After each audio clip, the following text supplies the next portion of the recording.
The radical, fundamental principles of freedom, rational self-interest, and individual rights.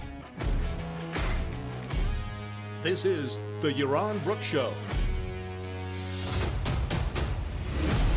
All right, everybody, welcome to Yaron Brook Show on this September 11th, 2025.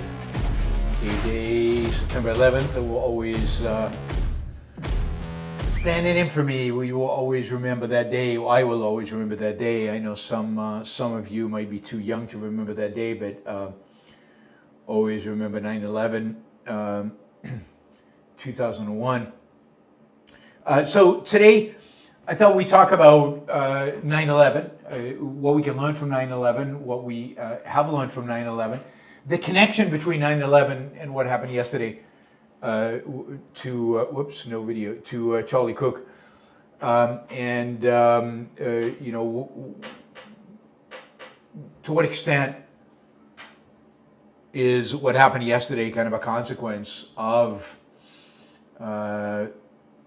what has happened over the last 24 years and where we've gone. I view 9/11 as a seminal event of the century, but the century's young, and it was right at the beginning of the century, but it is the event that has shaped America since then. It has shaped geopolitics since then, and it is the event that I think more than any has led to where we are today in America. Probably the most significant event in American history since since World War II maybe, and not in a good way, in a very negative way, and impacting our lives in a very negative way. And again, I think ultimately yesterday's assassination of Charlie Kirk is a consequence of a process started in 2001. There was also today a really interesting and I think significant article written by Niall Ferguson in the Free Press. Osama bin Laden's posthumous victory, where there's a sense in which he declares Osama bin Laden is winning, and I think he's right, and we could talk about that and exactly what is tearing apart the West. A quick update, since we do news here on the Yaron Brook Show during the week. Quick update on where we are with the Charlie Kirk assassination. There is now video of the person who killed Charlie Kirk. They do have video of him. They do have photos of him. They distributed photos, and there's now a reward for any information about him. They have found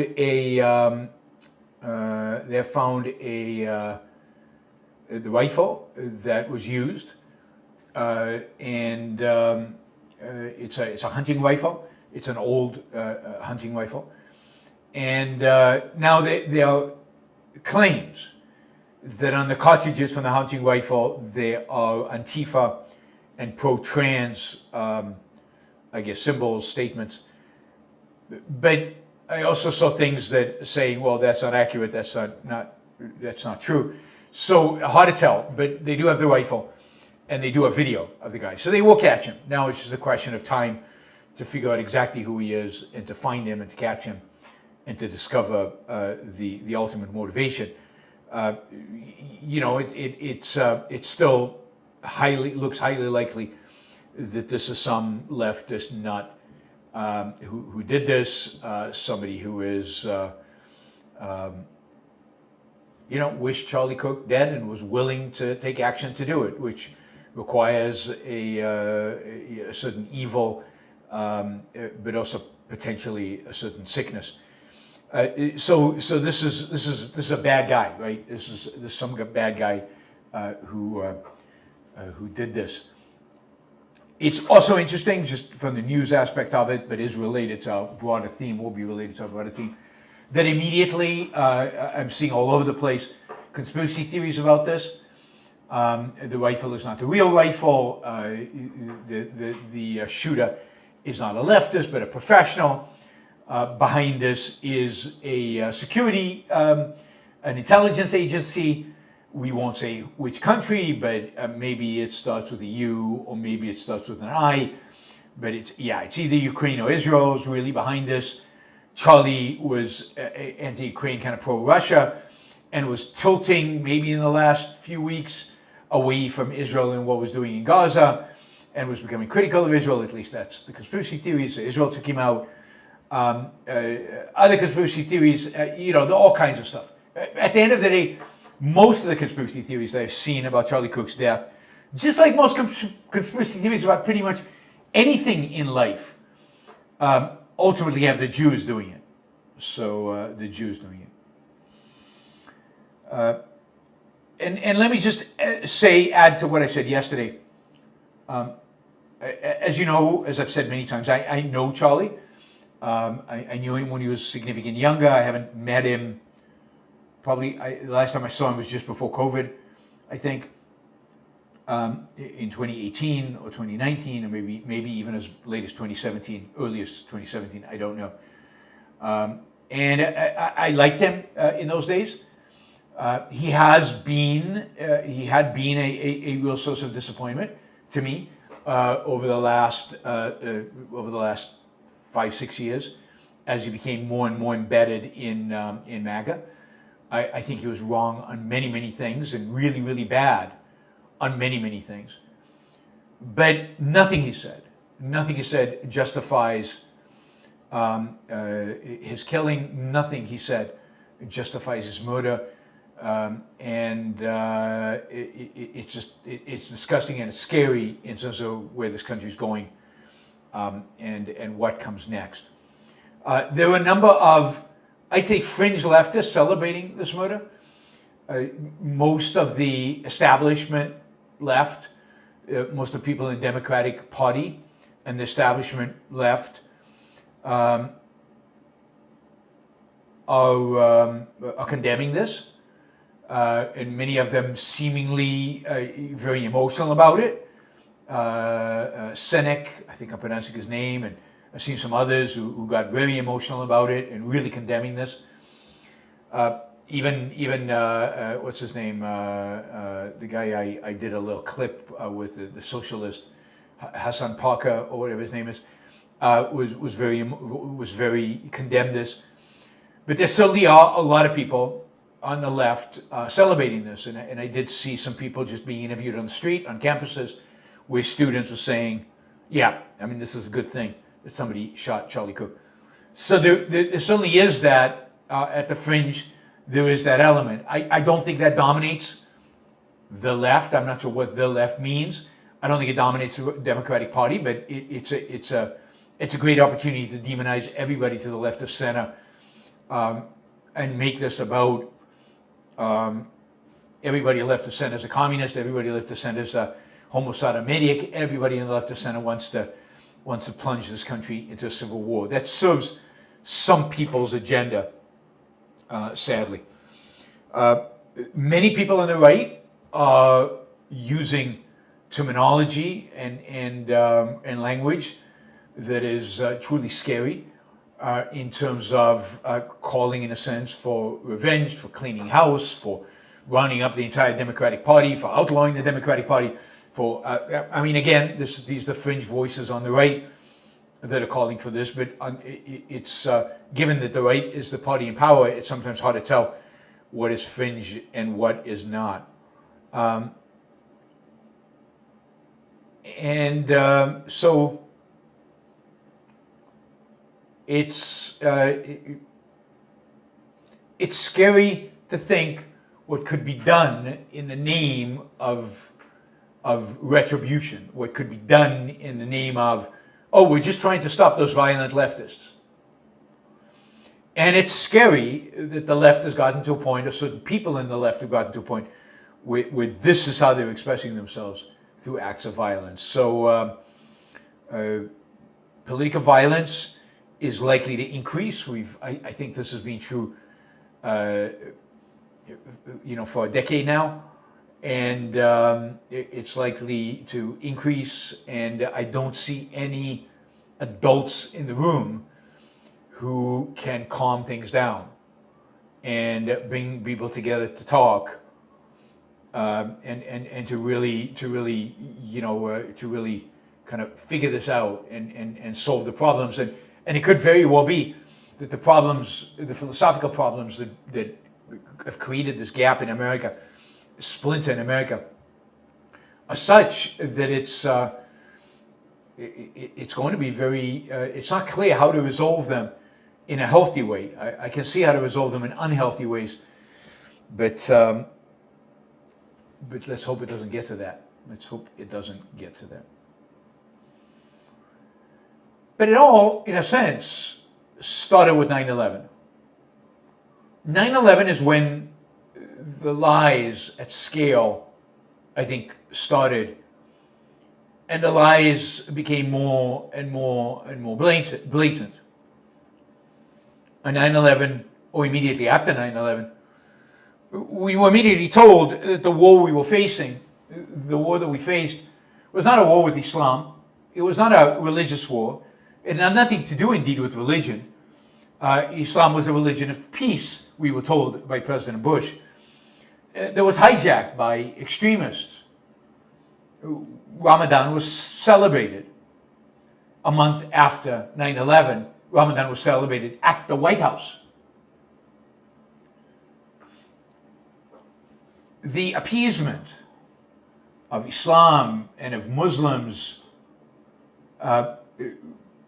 went from the top, from the president, all the way down throughout our culture. And indeed, the first time I saw real demonstrations on campuses and violence on campuses, and the first time I felt threatened on a campus, was during those days after 9/11. Giving talks on foreign policy on campuses was dangerous. We had demonstrations, riots, attacks. The same people who today are in the Free Palestine movement were in the, well, you can't condemn Muslims for this movement back then.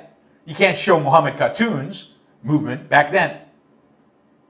You can't offend Muslims at all.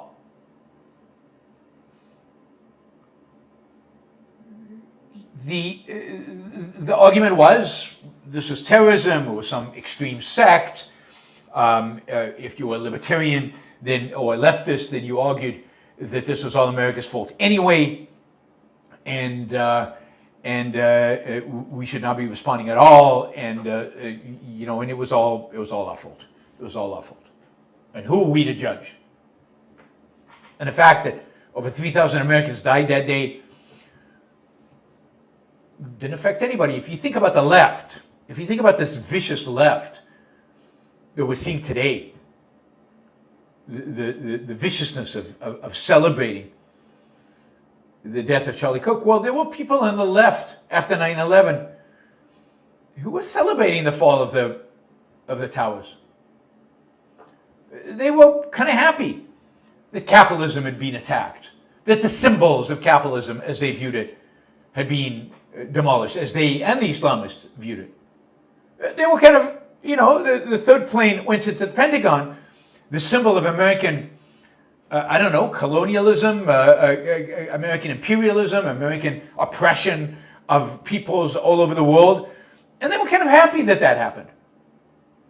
I mean, I think they were afraid to express that. But very quickly, they turned against anything the United States did in order to protect itself. Very quickly, everything the United States did was bad. And indeed, the Muslim world were the victim, not the United States, not the country that was actually attacked. So the left's viciousness, the left's hatred of capitalism, the left's hatred of America, of Western civilization, 9/11 really brought that into the open. It was there already before that. You saw it quite a bit in the 1999 demonstrations in Seattle, riots in Seattle against the World Trade Organization, the WTO, meeting in Seattle to try to cut a trade deal. You saw just the viciousness and hatred they had towards capitalism. And they embraced 9/11 in that sense. And in a sense, the deal, the alliance between the far left, and the Islamists started way back then. And I think the beginning of many Americans looking at that and seeing them for what they were, the viciousness, the hatred, the extent of that hatred, I think started really seeing that separation between the right and the left. The right, almost instinctually, because they didn't really conceptualize it, was supportive of America. America could do no wrong. America was good. George Bush is our president. He was going to save us. He was going to punish the bad guys. And then there were these Americans who actually seemed to support the bad guys. And you see this beginning of this, of a split that always has existed, but now was widening dramatically. 9/11, of course, as I said, was the beginning of the lying about Islam, the lying about what we were doing in Iraq, the lying about what we were doing in Afghanistan, how long it would take, whether we won or we lost, whether we could win or could lose, what was the real military assessment, what was going on, the lying about our commitment to victory. And I think Americans sensed that. It took them a while. It wasn't until the mid to late 2000s that you really got it. And as 9/11 really made everybody, left and right, suspicious of our politics, suspicious of our leaders, suspicious of our intelligence agencies. As they gained more and more information, or they thought they gained information about what was actually going on, you saw the level of conspiracy theories that came out. Again, both on the left and the right, of who did it. Tucker Carlson just yesterday, I think, was talking about the fact that the FBI has a file that says that the Israelis knew of the attack and refused to let and did not tell the Americans. The Jews did it, or the Jews were in on it, or the Jews knew about it. The Jews didn't show up to work that day as being part of a story on the far right and the far left since 9/11. And again, it was shocking and surprising back then to hear it. Not shocking and surprising at all today. Not shocking at all today, because today we know that this is how so many Americans respond to any controversial news, immediately with conspiracy theories, centered around what they're always centered around: the Jews. They did it. So what you see, people talk about the horseshoe theory. That was evident already after 9/11 with the conspiracy theories. And there's a sense in which it's always been true that the far right and the far left are very, very similar to one another, because they're both collectivists, they're both irrational, they're both mystical in different ways, but they're both mystical. And the result of that of their mysticism is that they're both the same. They both share the same kind of irrationalities. 2008 then was the second trigger of the 21st century, where Americans lost all faith and all trust and all belief. And up to that point, it was faith, trust, and belief. It wasn't knowledge of capitalism. They thought they had capitalism. It failed them. They were traumatized by it. It was blamed on capitalism. Nobody stood up to defend capitalism. And again, it was Bush that bailed out the banks and bailed out everybody else, and everybody's bailing out everybody except for the little guy who didn't get bailed out at all.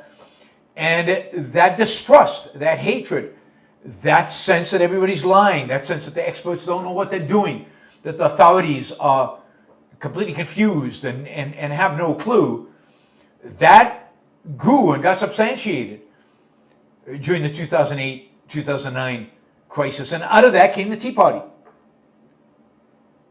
And the Tea Party was a response to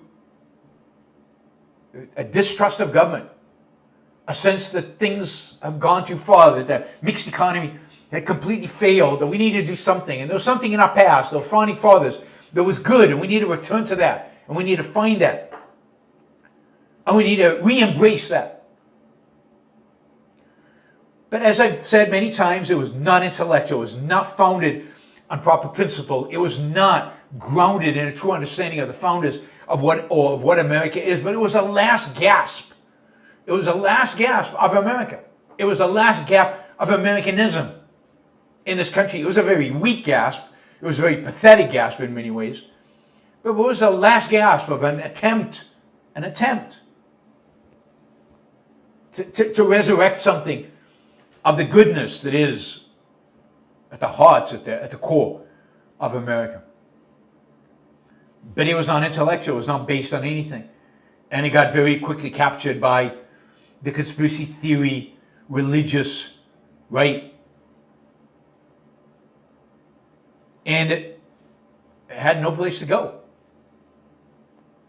It had no proper leadership, no political leadership, no intellectual leadership. But the one thing that united the Tea Party, and that united the Tea Party and the modern right, is a vicious hatred of the left. A hatred that to a large extent was justified, but was visceral. And on their terms, they couldn't explain it. They couldn't validate it. But it was hatred. It was hatred of Obama, everything Obama stood for. It was hatred of the left and everything the left stood for. It was a feeling, and it was a feeling more than anything else, that America had been betrayed, that America had been stabbed in the back. And it had been. But by whom? Was it the left? Who had betrayed America? They didn't know. They still don't know. And what you got was these two parties, the left and the right, becoming more and more emotional, more and more vicious. What do you call it? The Tea Party was happening at the same time as Occupy Wall Street. Manifestations of very similar emotions, very similar conspiracies, very similar frustrations, but one harkening back to a past of goodness. So it had a base in goodness because it was a past, and the other just being nihilistic and not knowing what to be for. They knew what they were against. Wall Street, business, inequality was the big issue. The rich, those were all the bad guys, but they didn't know where to go for the good other than towards socialism. And what's already started to get is this clash of right and left, this clash of socialists, American haters, and American lovers, but who don't really understand what America is, don't know what America is, can't articulate what America is, latching on to a past that is no longer here. And of course, we know the story from there. The Tea Party and the right latched onto Donald Trump as a savior of something they can't articulate what of America, but what does America even mean to them? America to Donald Trump is very different than the America that the Tea Party tried to articulate, that the Tea Party seemed to refer to in history.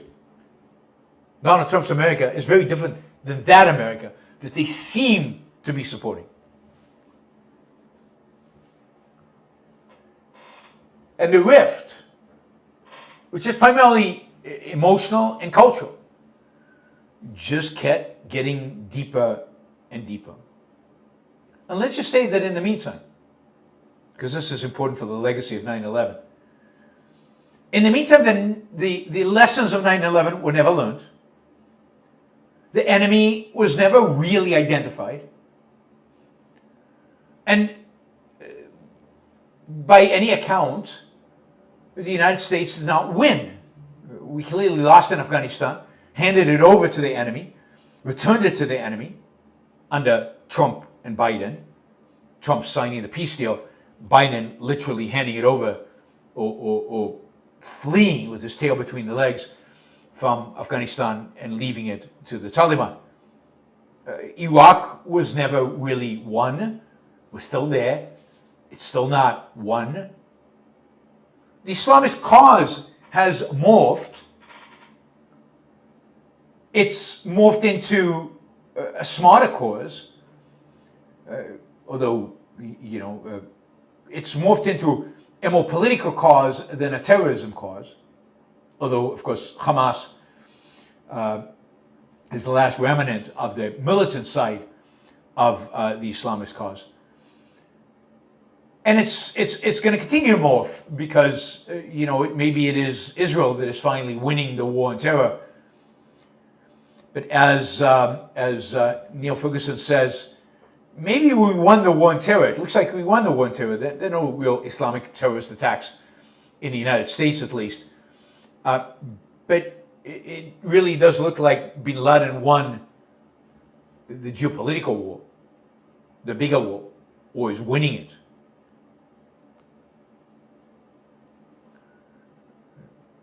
Think about the fact, Afghanistan is in their hands. Islamism, Islam as a religion is growing significantly. Islam as a religion in Europe is growing significantly. And the European Islamists seem to be quite radicalized.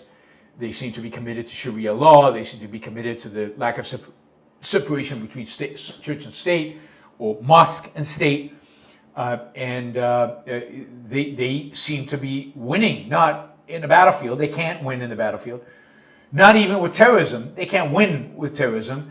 It doesn't take much from intelligence, for our intelligence services and our military to crush them, to crush their efforts, even terrorist-wise, even with asymmetrical warfare. It doesn't take that much to defeat them. Look at ISIS. It had it today, but it couldn't survive.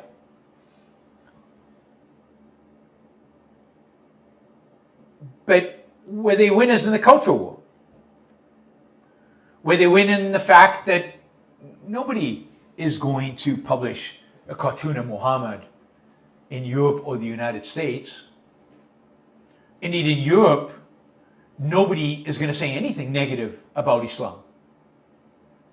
Indeed, in the UK, if you tweet something negative about Islam, you might get a call from the police. Islam is untouchable. They've won there. And to some extent, that's true in America. They now have admirers of Sharia law, both on the right, Tucker Carlson, and on the far left, the whole Free Palestine movement. Look at the demonstrations all over Europe and the United States, pro-Hamas. They weren't all Muslims. A lot of Americans, a lot of Europeans, non-Muslim Europeans, non-Muslim Americans joining those demonstrations. The leftist students today hate Israel, hate Jews in America. In that sense, they're winning. They can't win in the battlefield. They won't win in the battlefield. What they will win is in eroding America, in eroding who we are, our confidence, our belief in ourselves, eroding our willingness to stand up and protect our things. And maybe the thing that is eroded most, that the Muslims, Islam has been the example of the biggest erosion of all, which is directly linked to yesterday's murder of Charlie,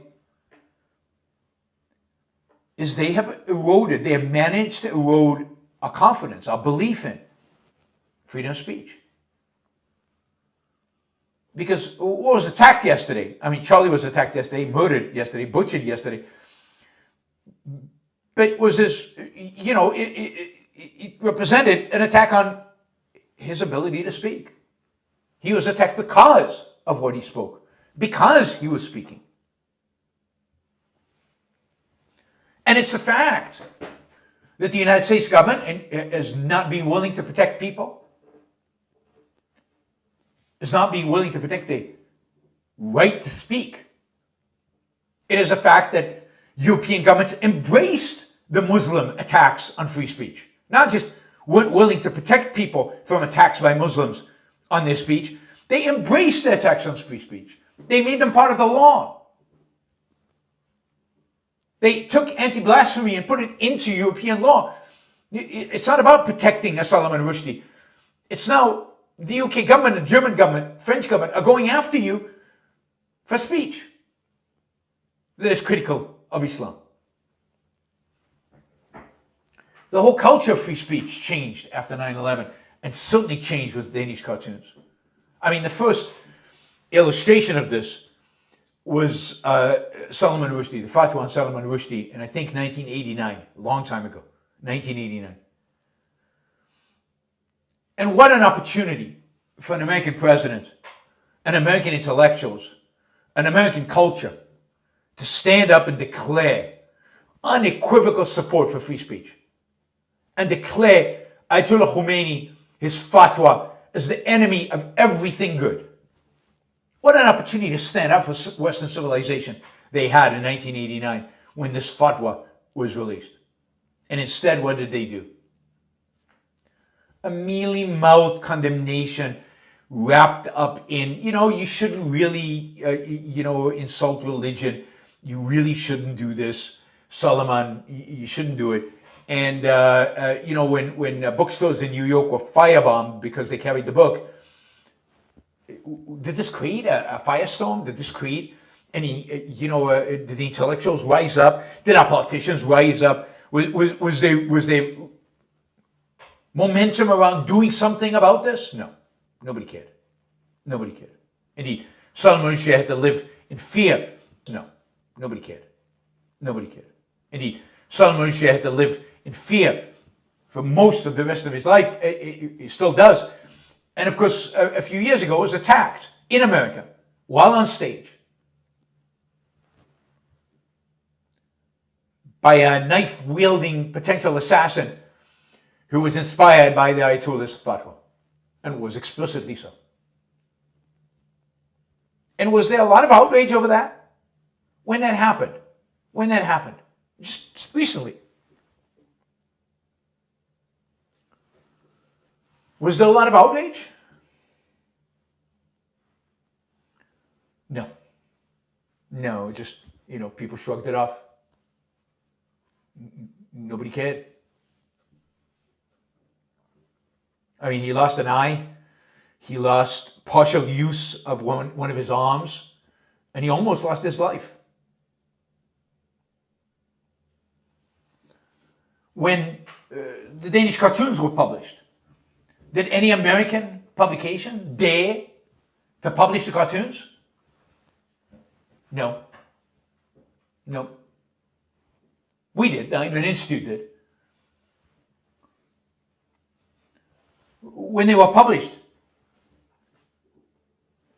and there were riots in the Arab world, and embassies were burned, and people were attacked, did this lead to real condemnation from American and Western intellectuals and American and Western thinkers and leaders and political leaders? Did it lead to action to defend the rights of free speech of Americans and Europeans? No.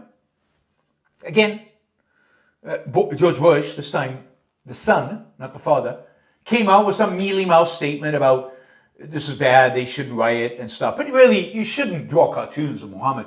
You really shouldn't insult their religion. It's the best we could do. There's been a steady deterioration in the culture of speech in the West and in the protection of free speech by the government in the West since Salman Rushdie and really since 9/11. You weren't supposed to show the cartoons on campus like we did, like I did, like the Institute did. You weren't supposed to criticize Islam like we did. There were demonstrations. And yes, in those days we got some good police protection. And they weren't anywhere near as violent as they later became. You weren't allowed to microaggress. You weren't allowed to say things that were non-PC. You weren't allowed to trigger people. I mean, the 2000s have been just one attack after free speech after another attack after free speech. And it just builds. And we've accepted violence in the name of it. We've accepted violence. And we've accepted that really both sides, and I know it's boathism, but whereas the left has led on the issue of free speech, the right has embraced rejection of free speech. And, you know, Charlie yesterday lost his life exactly for that, for his speech. It was not tolerated by certain people or by a person. And therefore it ended, and people are celebrating his death because they couldn't handle the fact that somebody spoke. And a lot of what Charlie said was wrong. A lot of what Charlie said was offensive. Really offensive. And really wrong. And that doesn't change the fact that he had a right to say it. All right, so I think a lot of this, a lot of the division in American society, a lot of the angst that we feel, a lot of the hatred, a lot of the emotionalism started in 9/11 and has only intensified since. I think how the distrust we have in all our entire leadership has only intensified since 9/11, and they've given us plenty of reasons for it. If you count the financial crisis, and then COVID just takes it over the top. And then if you add to that a coddling of Islam, our refusal to stand up for our right to speak honestly about it, unwillingness to talk, to debate, to discuss, a coddling of the bad guys has led again to division, but has also led to a real lack of respect for the whole concept of free speech. And what we see today is just much more vicious versions of the same kind of attitudes that we saw after 9/11. The pro-Hamas is, you know, October 7th for Israel was many multiples in terms of the number of victims as a percentage of the population of 9/11. It was Israel's 9/11 in spades. And whereas with 9/11, the United States got a lot of sympathy, certainly from the entire free world and from much of the world, Israel got no sympathy, or very little sympathy, after October 7th. That's certainly not once it started to defend itself.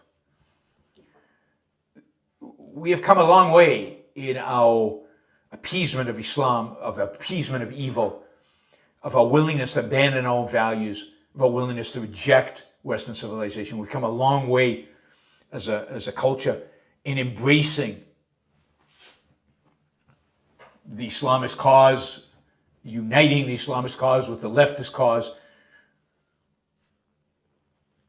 and rejecting everything this country stands for, and everything the Western civilization stands for.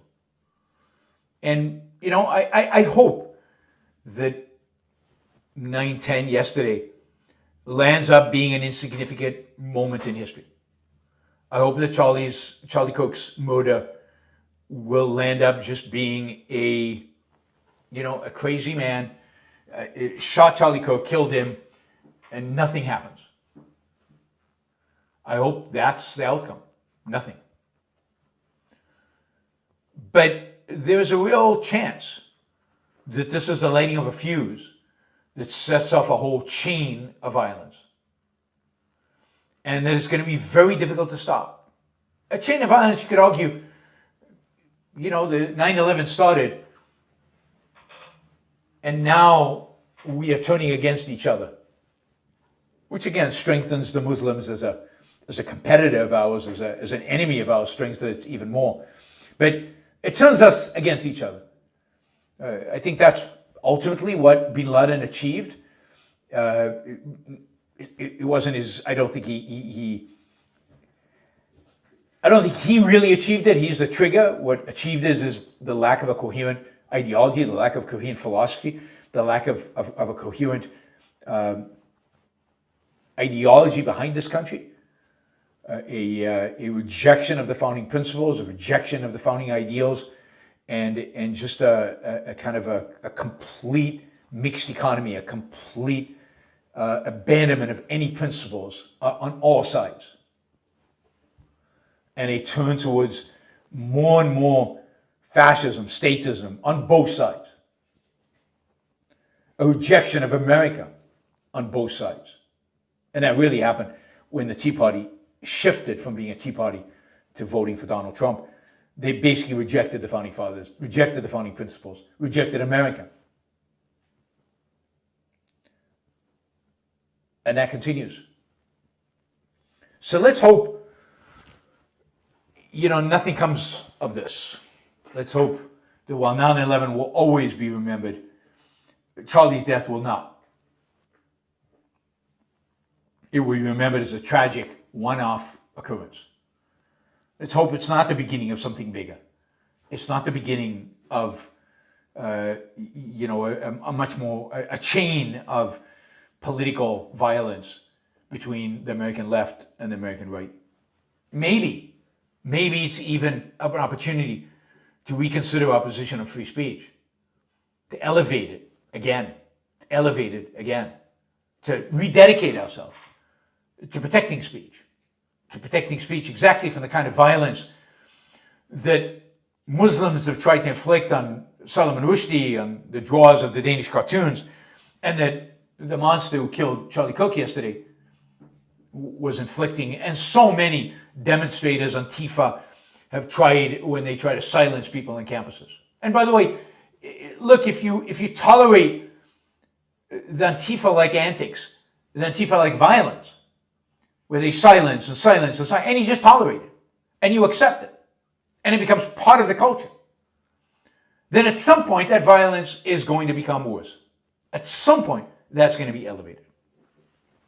All right, I wanted to mention this article by Niall Ferguson today, which I think is worth reading. It's in the Free Press, because now really he takes the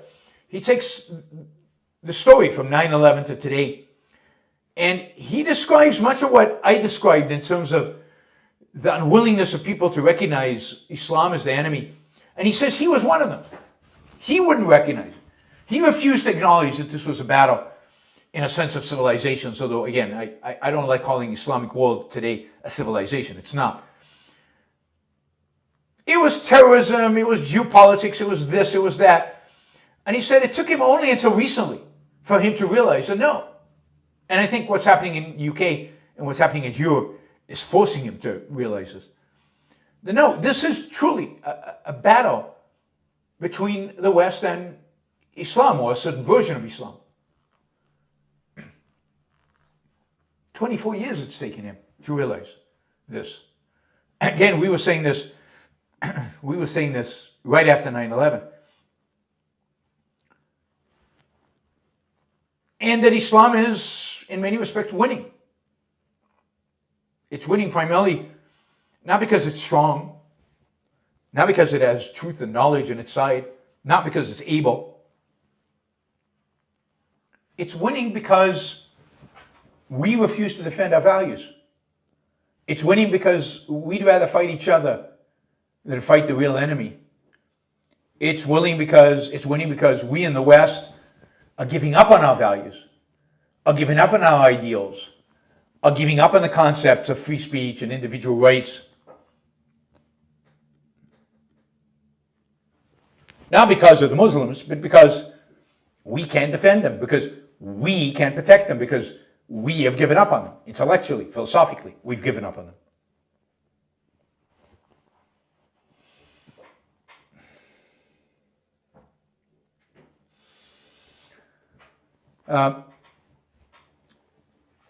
So yeah, Islam is not winning because it's strong. Islam is winning because we are weak. We refuse to stand up for our values. We refuse to fight intellectually for what we believe in. We refuse to unite around the truth. We'd rather kill each other over falsehoods, over the lies.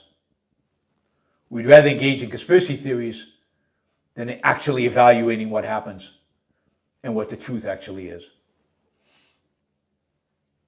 So, I mean, at the end of the day, this is going to be about free speech. At the end of the day, free speech is a core Western value, and it is what we should be standing up for. It is what we should be arguing for against attacks from all directions. And we should be doing it in Europe, given the horrific attacks against free speech by governments in Europe, and we should be doing it in the United States, given the attacks, like on Charlie, here in the United States, against the right to speak, to engage in ideas, to engage with ideas. All right, so in my view, this is all connected. It's all an erosion of the confidence that we have in who we are, or not the erosion even, a loss. I think America is lost. It's lost its way. It doesn't know what it is. I'll do a show this weekend on what is America. But we've lost what is America. This is why you can get national conservatives standing up there and saying, America's not a set of ideas. America's, the people who died for the people. It's people. It's blood. And it's particular geography. It's soil. But it is ideas. America is ideas. And at the core, one of those core ideas is the right to free speech.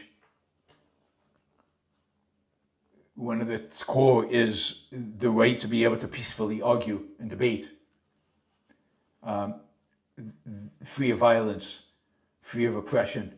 That's at the core of it. And we needed to stand up for those ideas way back in the 1980s. We certainly need to stand up against PC movement in the 1990s. We need to stand up against the ideas of the left when it came to trigger warnings and microaggressions. And we need to stand up for it when Donald Trump wants to silence newspapers and sue them into silence. We need to stand up when violence is used against those who are speaking.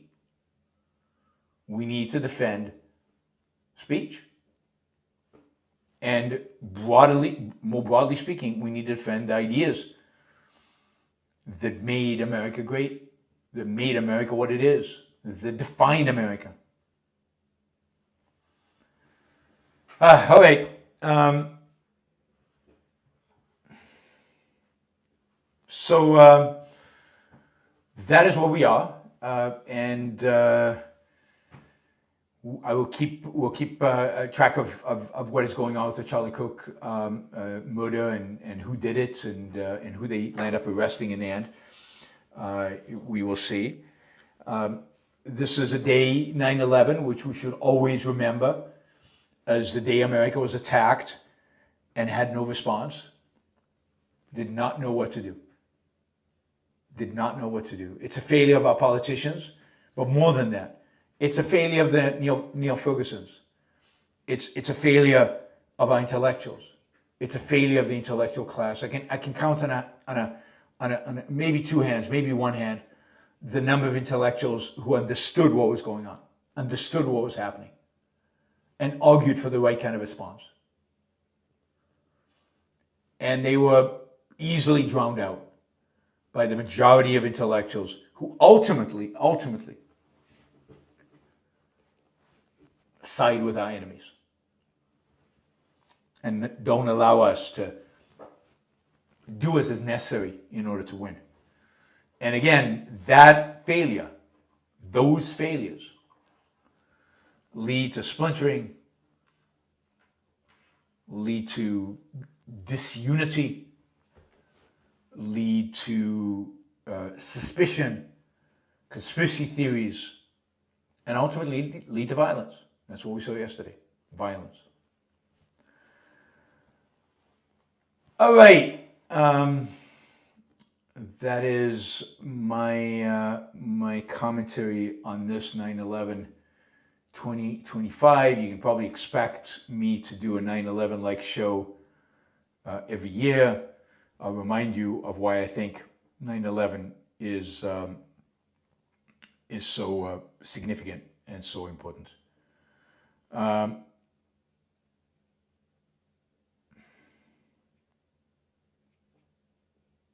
Well, I mean, yeah, the vitriol online right now is quite something.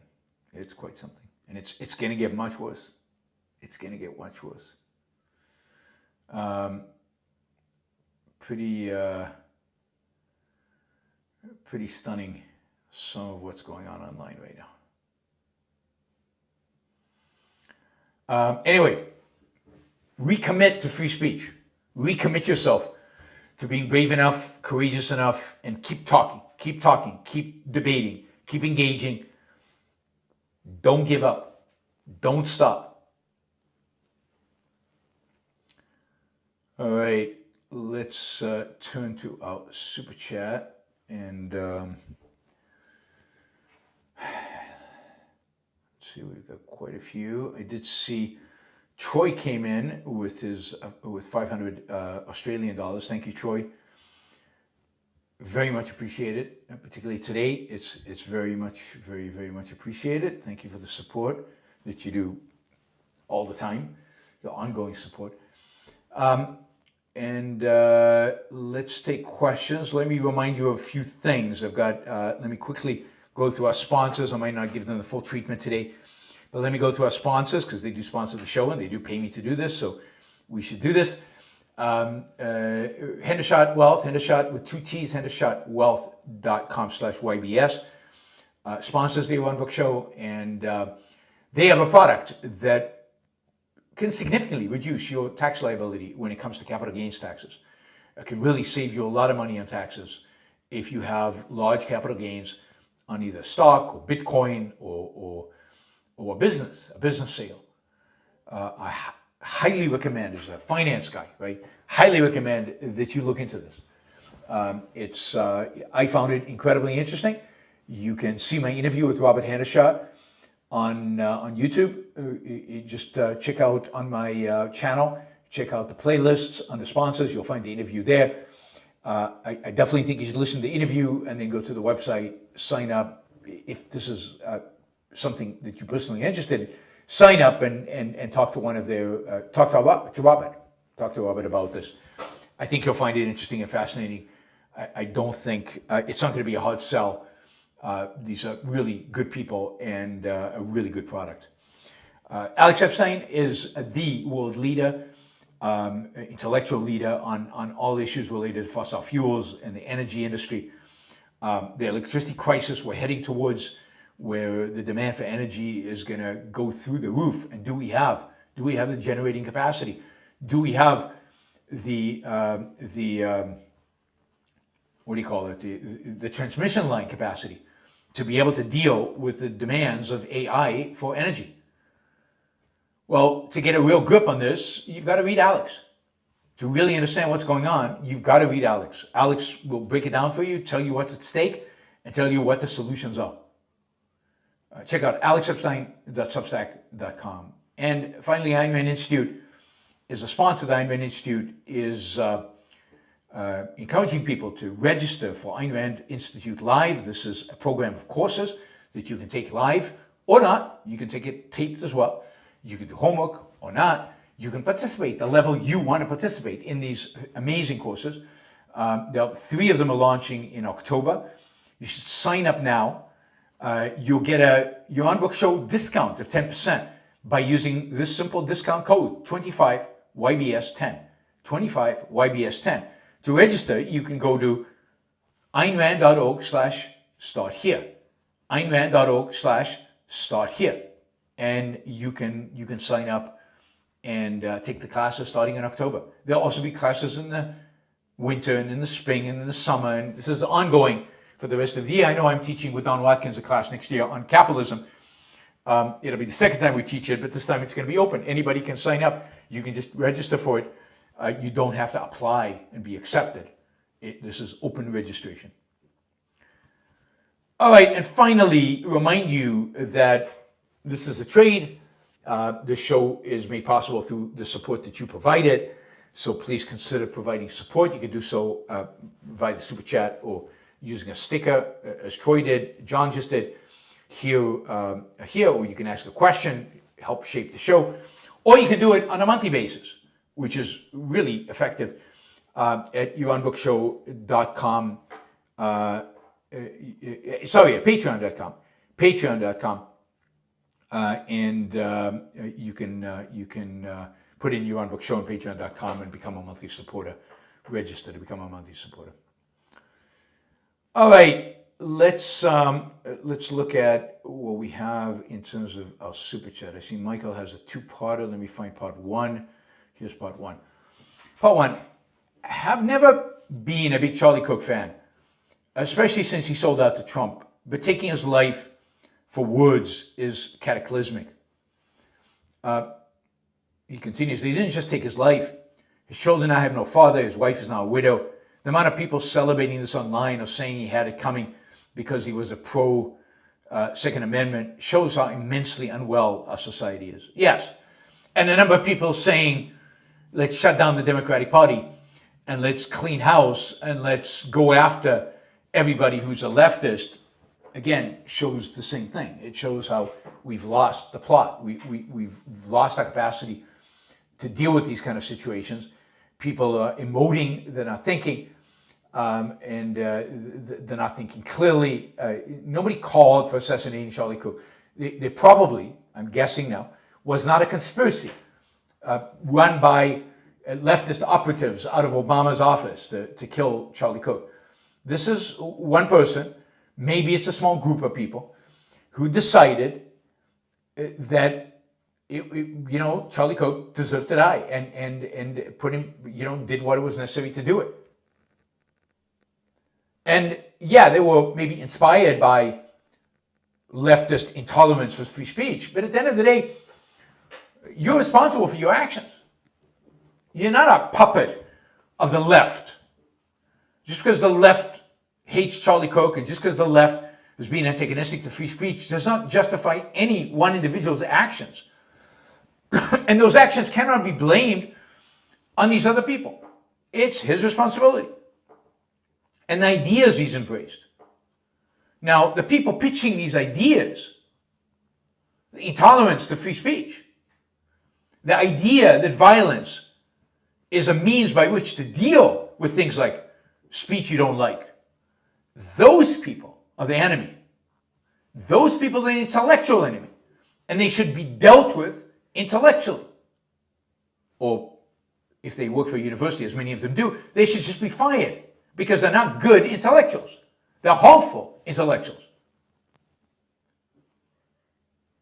So, think about the professors who, I don't know how they still have jobs, but the professors who came out in support of Hamas after October 7th. These people are monsters. They shouldn't be shot, but they certainly should be boycotted. They certainly should be morally condemned. They certainly should be fired from their jobs if they teach at a university. And the professors teaching their students that free speech is evil, that if you feel aggressed against, you should demand the silencing of the person who aggressed against you. The people teaching these theories should not be at universities. Now, this shouldn't be dictated from Washington. This should be dictated by the universities because they have educating to do. I mean, look, at the end of the day, the ideology that is spread through the left, and of course has resulted with a backlash from the right, which is always going to happen, is an evil ideology, an ideology that rejects Western civilization, rejects free speech, rejects reason, rejects our capacity to think, elevates emotion above all, and elevates the so-called oppressed above everything else. So the Palestinians can do anything to anybody, anytime, on any scale, because they're oppressed. They're oppressed. They're poor. They're miserable. They're unhappy. They've got a dark skin. And this is, in my view, not Marxism. This is not Marxism. Marxism did not divide people up into oppressors and oppressed. Those are not categories he invented.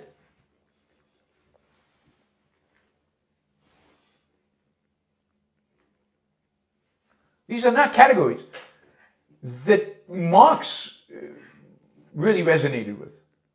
Right?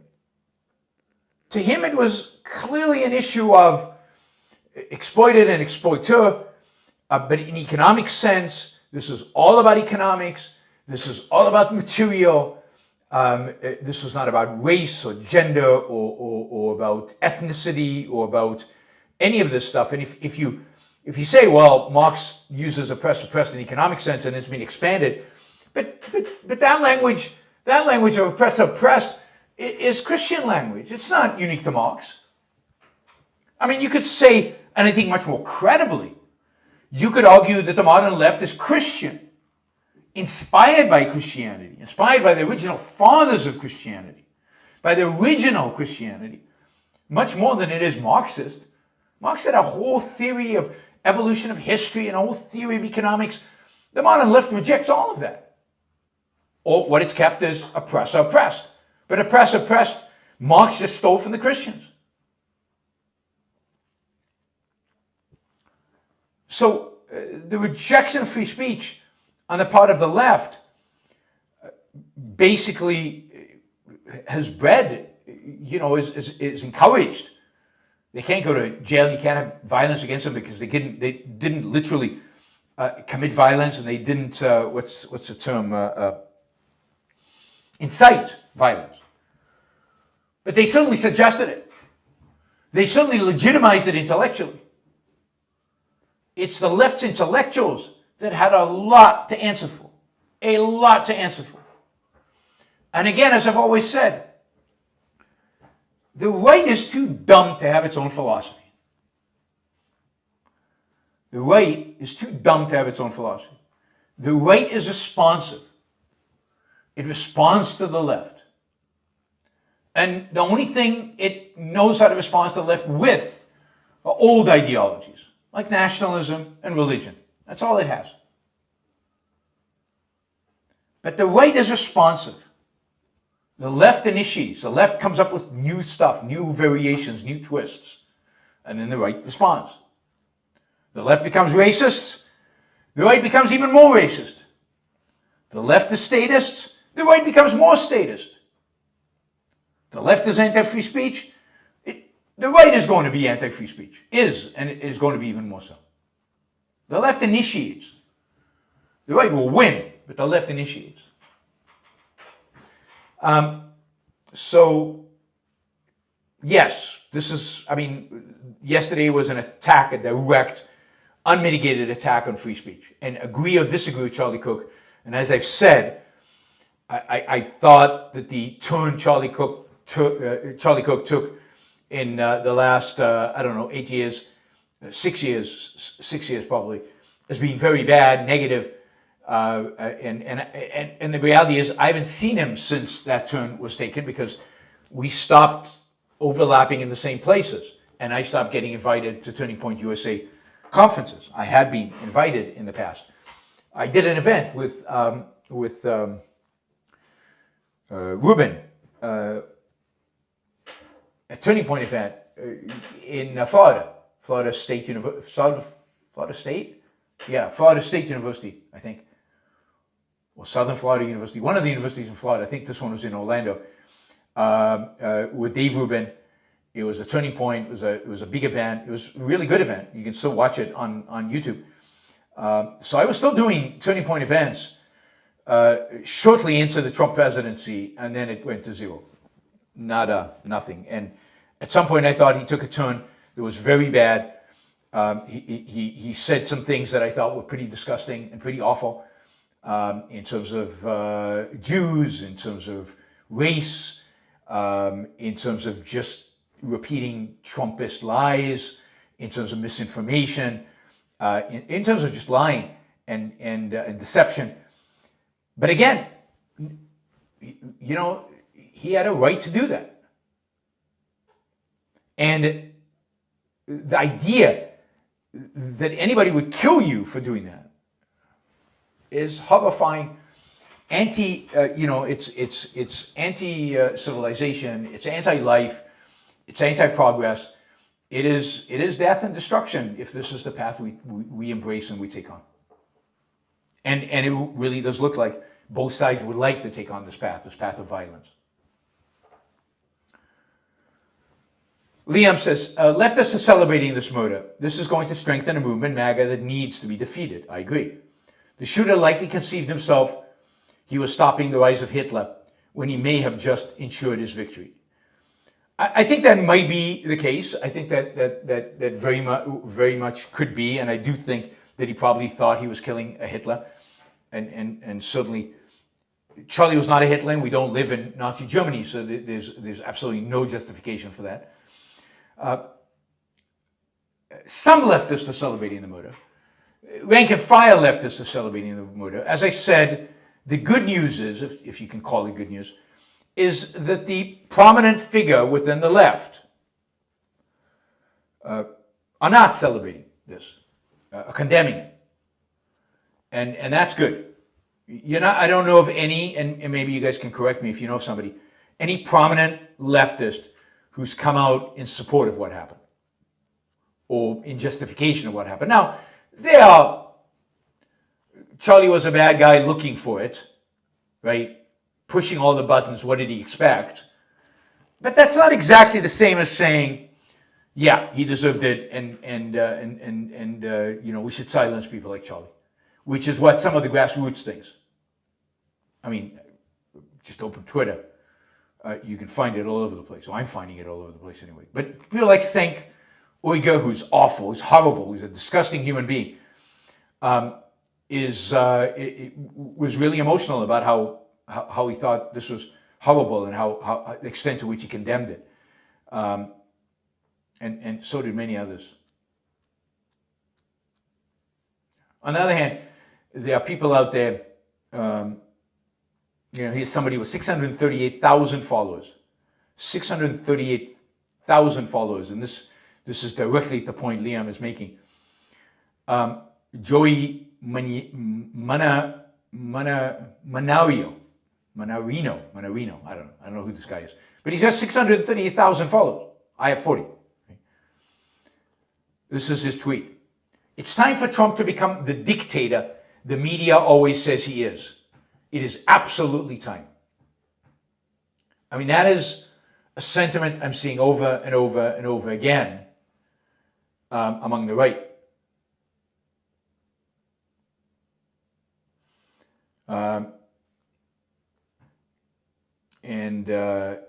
So you see, I'm looking for a good example of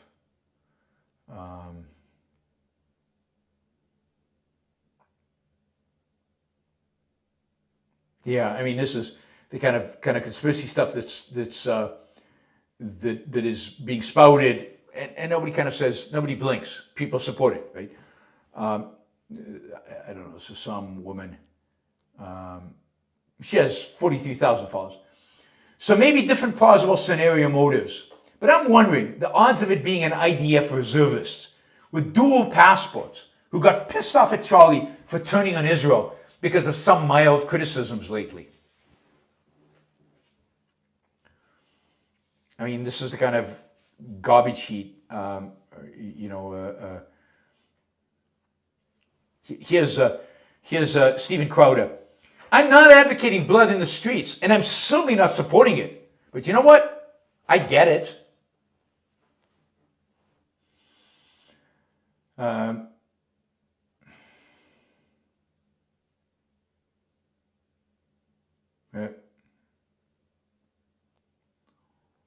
This is, it's, and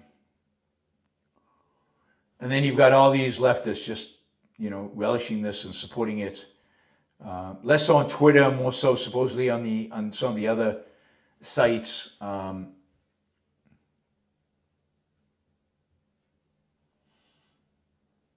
Anyway, we will see.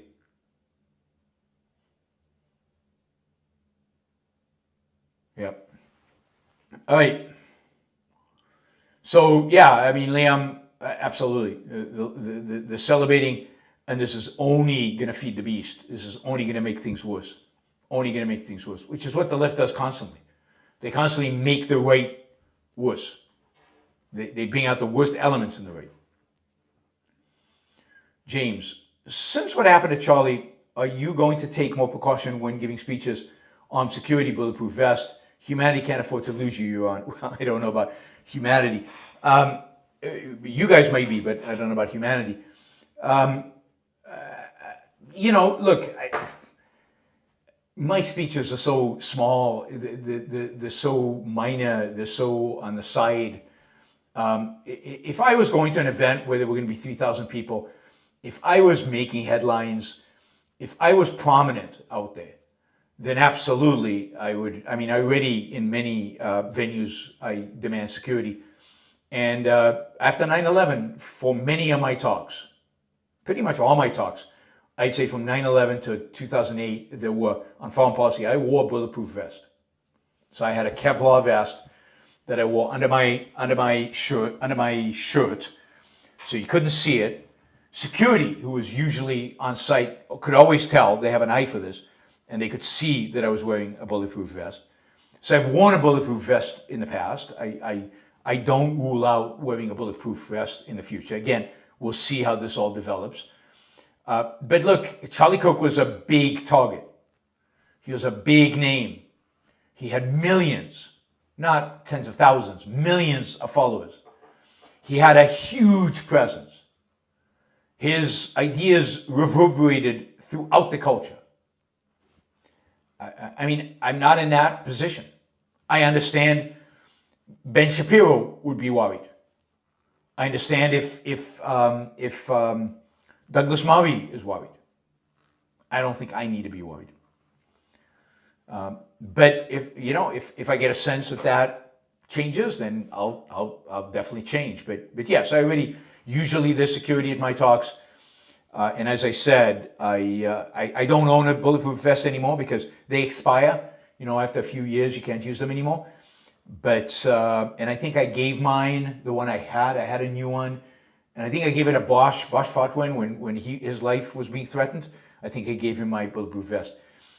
So I don't have one now, but I'd buy one in an instant if I thought it was necessary. Pretty tragic that you have to even think about it. I like Claude says, is it moral to mourn an individual's death when they advocate evil ideas? Murder is evil, but I struggle caring too much beyond the horror of it. What it represents for the potential future. Thanks for all you do and stay safe. I mean, you have to mourn a life. I mean, Charlie advocated for really bad ideas, but he was no Hitler. And again, he has two kids, he has a wife. I mean, I think those are things that mean something. I don't think you mourn him unequivocally. That is, you have to take those things into account, his ideas into account. But the act itself is so despicable. It's so horrific. It has such big implications. You have to condemn it vigorously. So yeah, I just have to turn the air conditioning back on.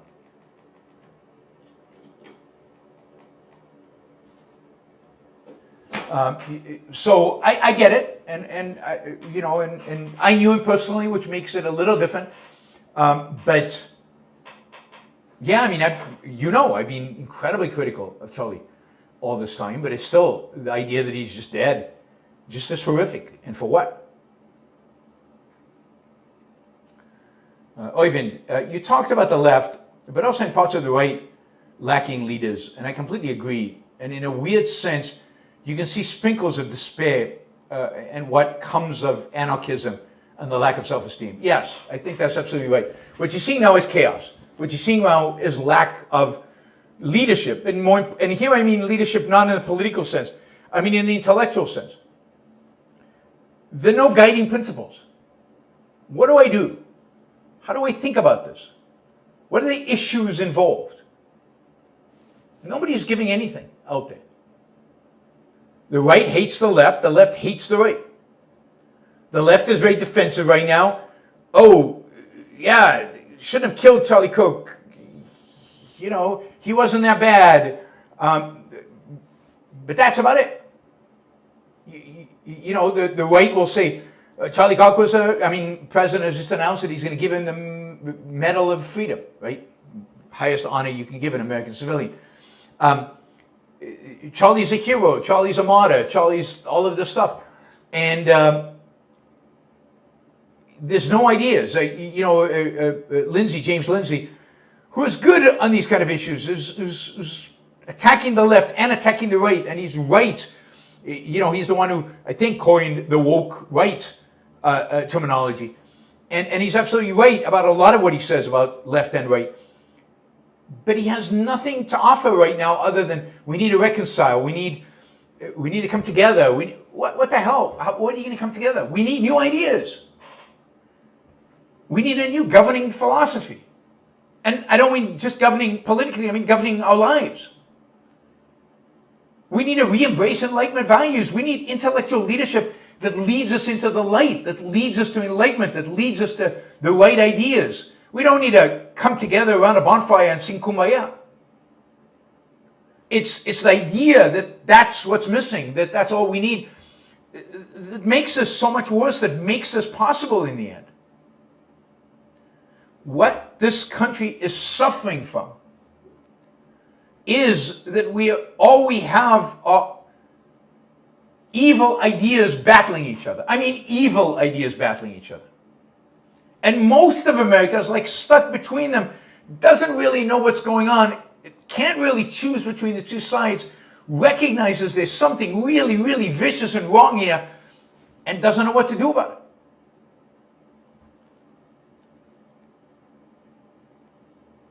I mean, all the old, evil, disgusting ideas of the past, because they're a little bit of new ideas, evil new ideas. Woke was the evil new ideas. That seems to have been put in its place. So the left is just reverting back to socialism. So we get socialism and egalitarianism, and we get Marxism in some formulations, and then on the right we're getting fascism and anti-Semitism and all kinds of other statist ideologies. I will talk about this tomorrow in the news things, but there was this amazing article in the, what was it? Washington Post? I think it was Washington Post. Against Waymo coming to New York. And I read it, and okay, standard kind of leftist argument, and I read the byline, and it's written by a conservative from the Manhattan Institute. And it's like, conservatives now are just as statist as the leftists. They're just as statist as the leftist when it comes to economics. And most Americans don't know what to deal with this. And there's no intellectual leadership. Again, James Lindsay is great attacking the left and the right. What we need are positive ideas. What we need are good ideas. What we need is ideas to drive us forward. What we need ideas that build. I need ideas for progress, ideas for life with a big L. And that we just have no intellectual leadership around. Nothing, nada. Nobody's out there. Nobody's out there with a positive message. Nobody's out there with a proper definition of America and inspiring people around a real America.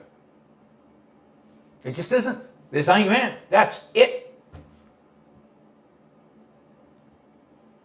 So the mess we're in, The mess we've been in since 9/11, the mess that created 9/11, that made 9/11 even possible, because it wasn't necessary 9/11. It could have been avoided. It could have been prevented. It's all caused by our intellectuals, by a pathetic, weak, irrational intellectuals.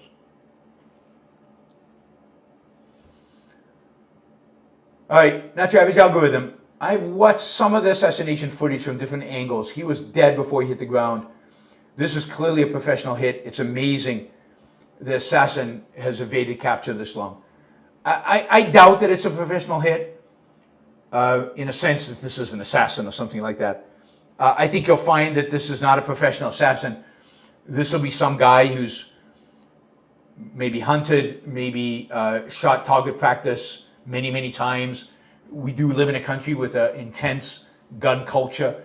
Shooting rifles at targets is a long American tradition, and I think you'll find that this was somebody who was just a good shot.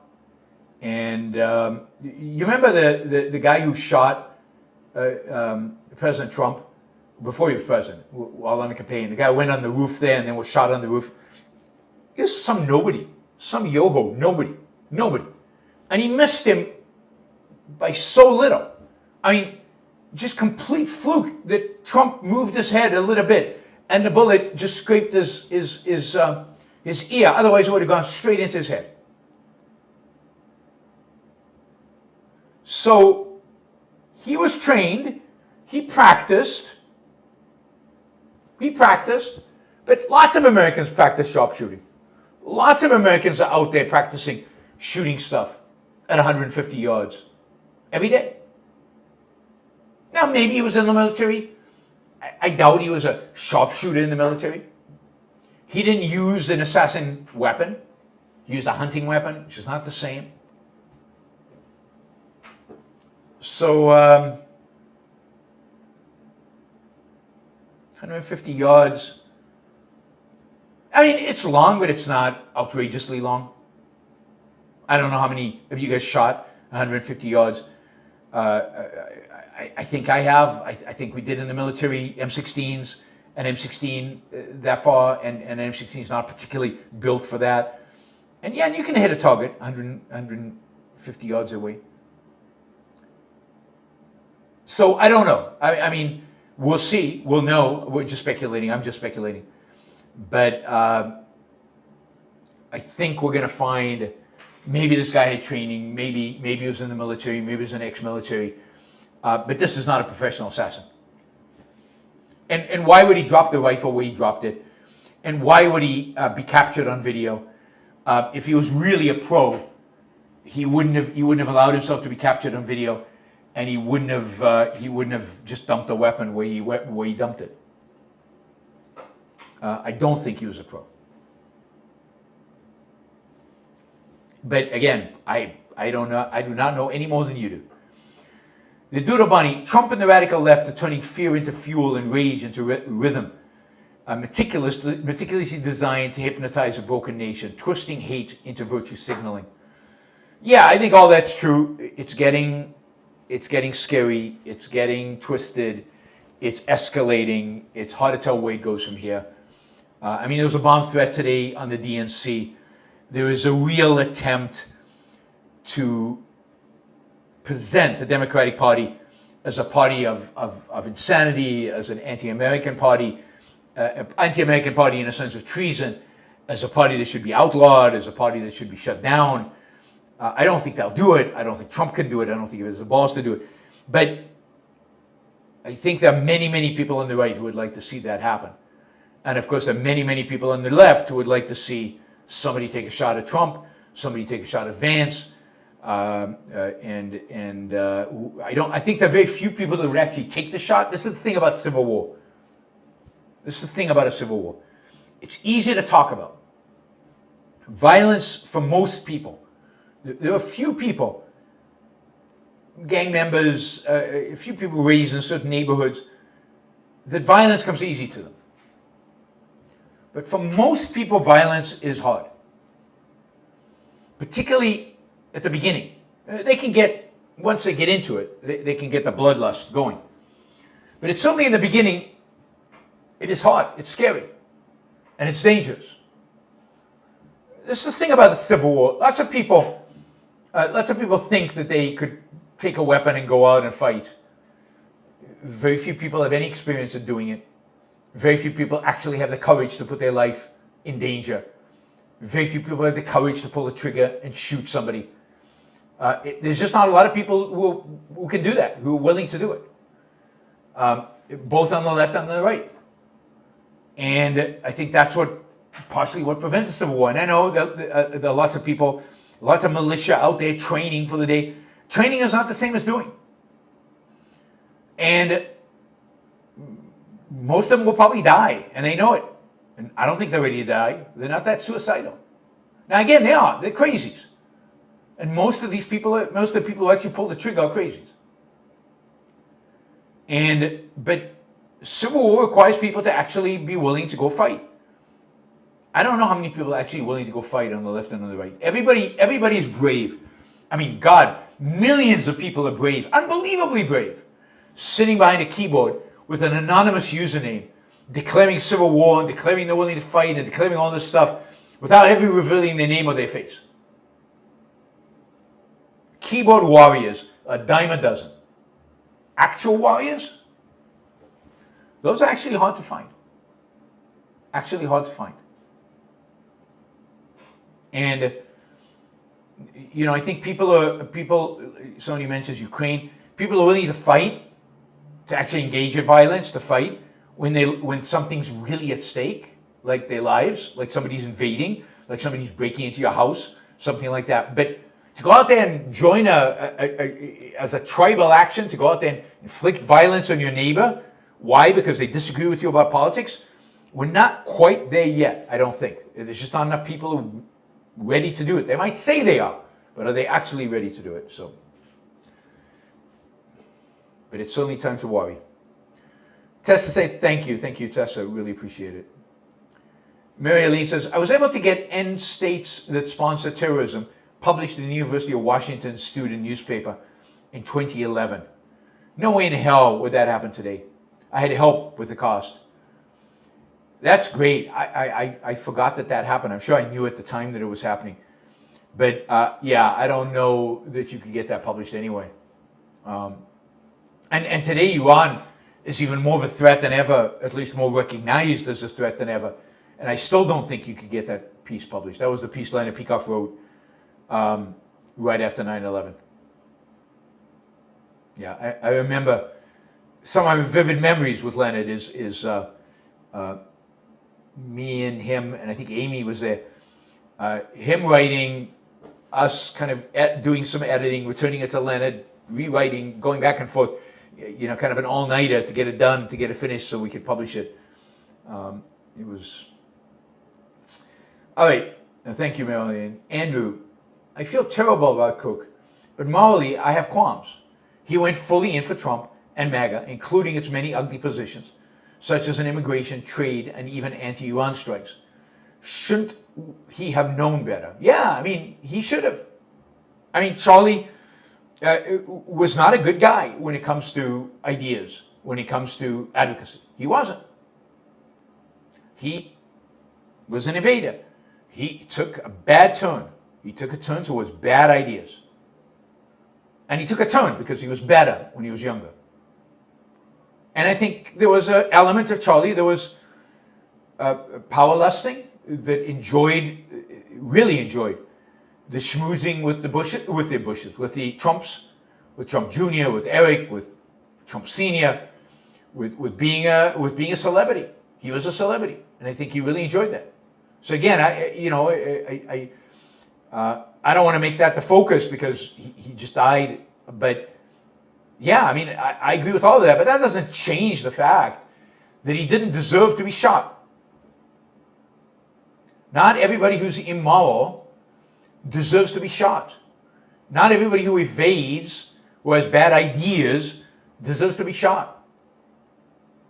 And Charlie did not deserve to be shot. And I disagree with him about these days, in the last few years, almost about everything.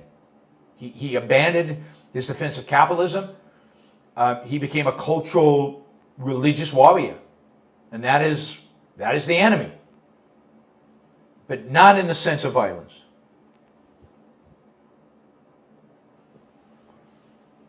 Merrick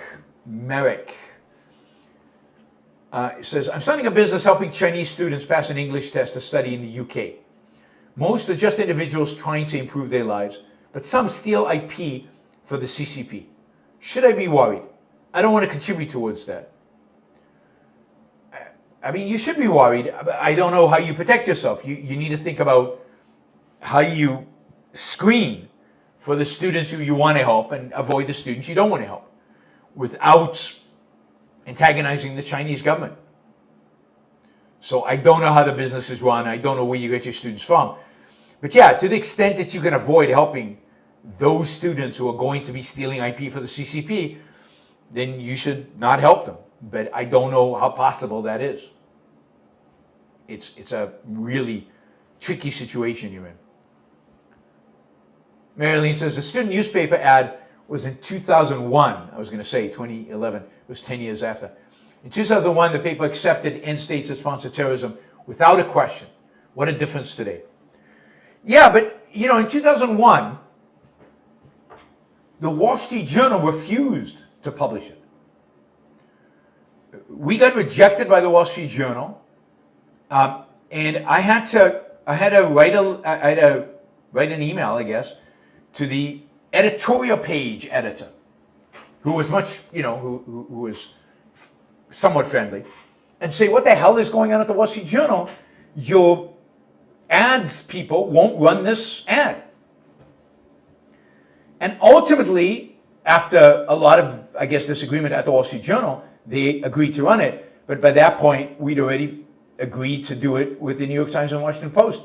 It was easier to publish this ad in the New York Times than it was in the Wall Street Journal, which shocked me at the time. So we ran the full-page ad, end states that support terrorism, New York Times and Washington Post. I don't think the New York Times and Washington Post would run it today. I don't know, but I don't think so.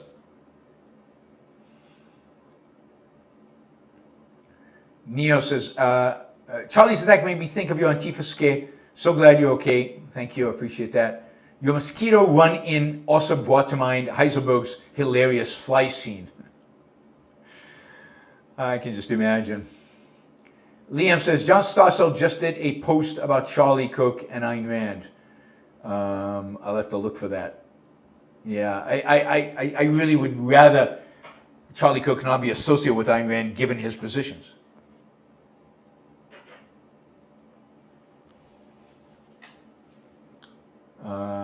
Jay says, see above. God, now I have to look for Jay's. Jay, you have to put it into the super chat. That's the whole point. Jay says, let's talk about the psychology of creators versus destroyers. And Peters, those who can't create derive pseudo self-esteem from mindless destruction. Yeah, I mean, look, when you're talking about murderers, when you're talking about people who destroy a life, you know, these are nihilists. These are haters of human life. Now, why do they hate human life? Maybe it's because they can't create. Certainly it's because they don't have self-esteem. But these people hate. It's what drives them. It what drives everything. And, you know, I see this on the left. A lot of hatred derived from the fact that, for example, they have to go to work to make a living. They can't just do whatever the hell they want. Their emotions are not, what do you call it, caressed. They're not taken seriously. They're not embraced. They're not, they want their whims to be venerated. And they lash out. They hate the world because their emotions don't come true. Because they're forced to use their mind and they don't want to. And this breeds nihilism. But yeah, these are people who, I don't know if won't create, and therefore their only option is to destroy, to lash out of hatred.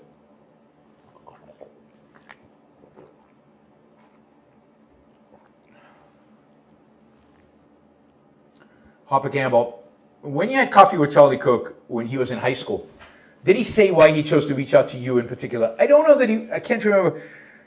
I don't know that I reached out to him or he reached out. I think we had a guy in Chicago who was managing activities in Chicago. Charlie was living in Chicago. His family lived there. And he was getting known. And I think this guy approached Charlie and said, hey, Yaron Brook's going to be in town. Would you like to meet him? And Charlie said, yeah, I'd love to. Charlie had seen my videos, was a fan of my morality of capitalism stuff, had read Ayn Rand, was an Ayn Rand fan, and he wanted to meet because he was an Ayn Rand fan. And he was starting this movement, I think originally in high schools and morphed into universities very quickly, and was interested in an Ayn Rand connection. And in the early years of Turning Point, Ayn Rand was really everywhere. She was pretty prominent in Turning Point stuff. People read her, talked about her, objective speakers. That all went away at some point, but that was really there initially. Now, even at that coffee, he said he was religious, and it was understood that he was an objectivist and he wasn't going to be an objectivist.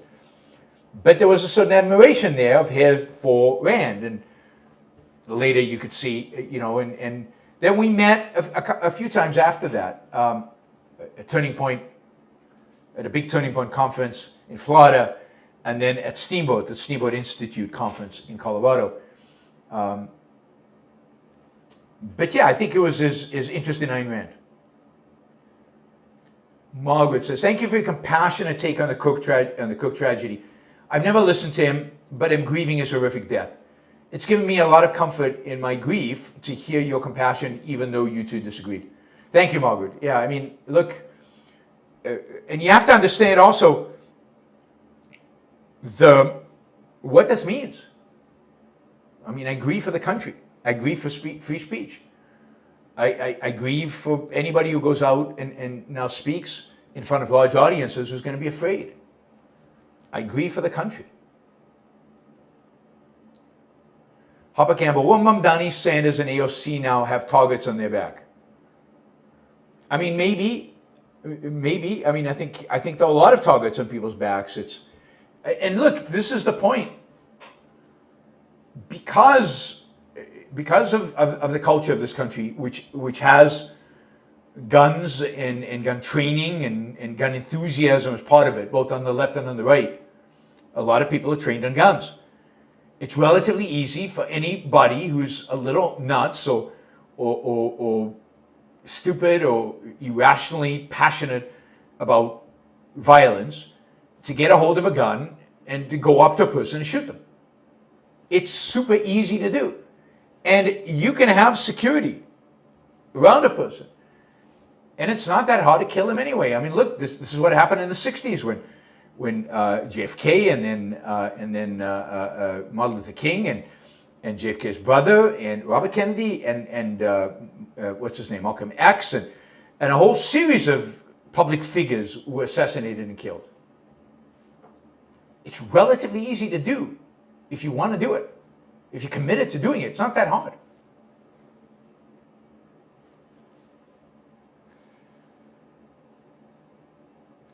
All right.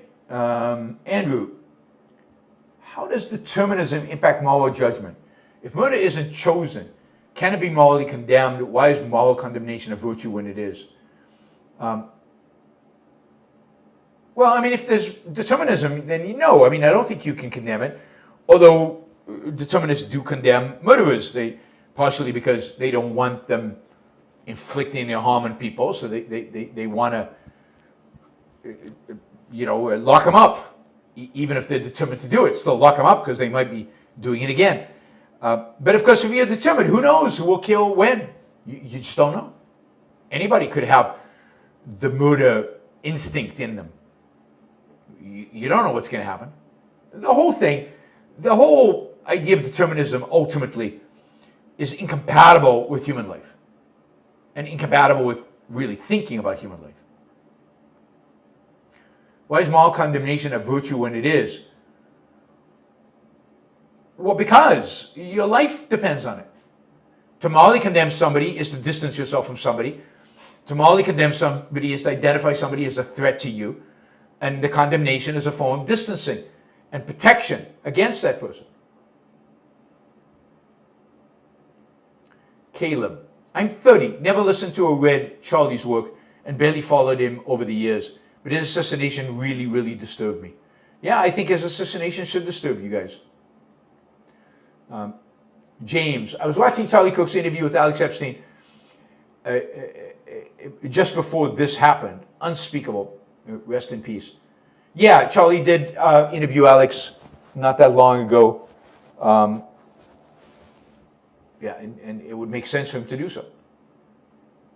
On some issues, he was good. Clark says, it's going to be strange not scrolling through new Charlie clips on Instagram. Yeah, I'm not on Instagram, so I won't miss it. Clark, the left is starting a war they can't handle.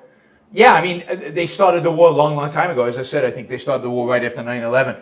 And yes, and I don't think they can handle it. I think the victory of Trump and the audacity of Trump and the willingness of Trump to take the reins, if you will, and to impose kind of more and more authoritarianism on this country is an indication that they can't handle it.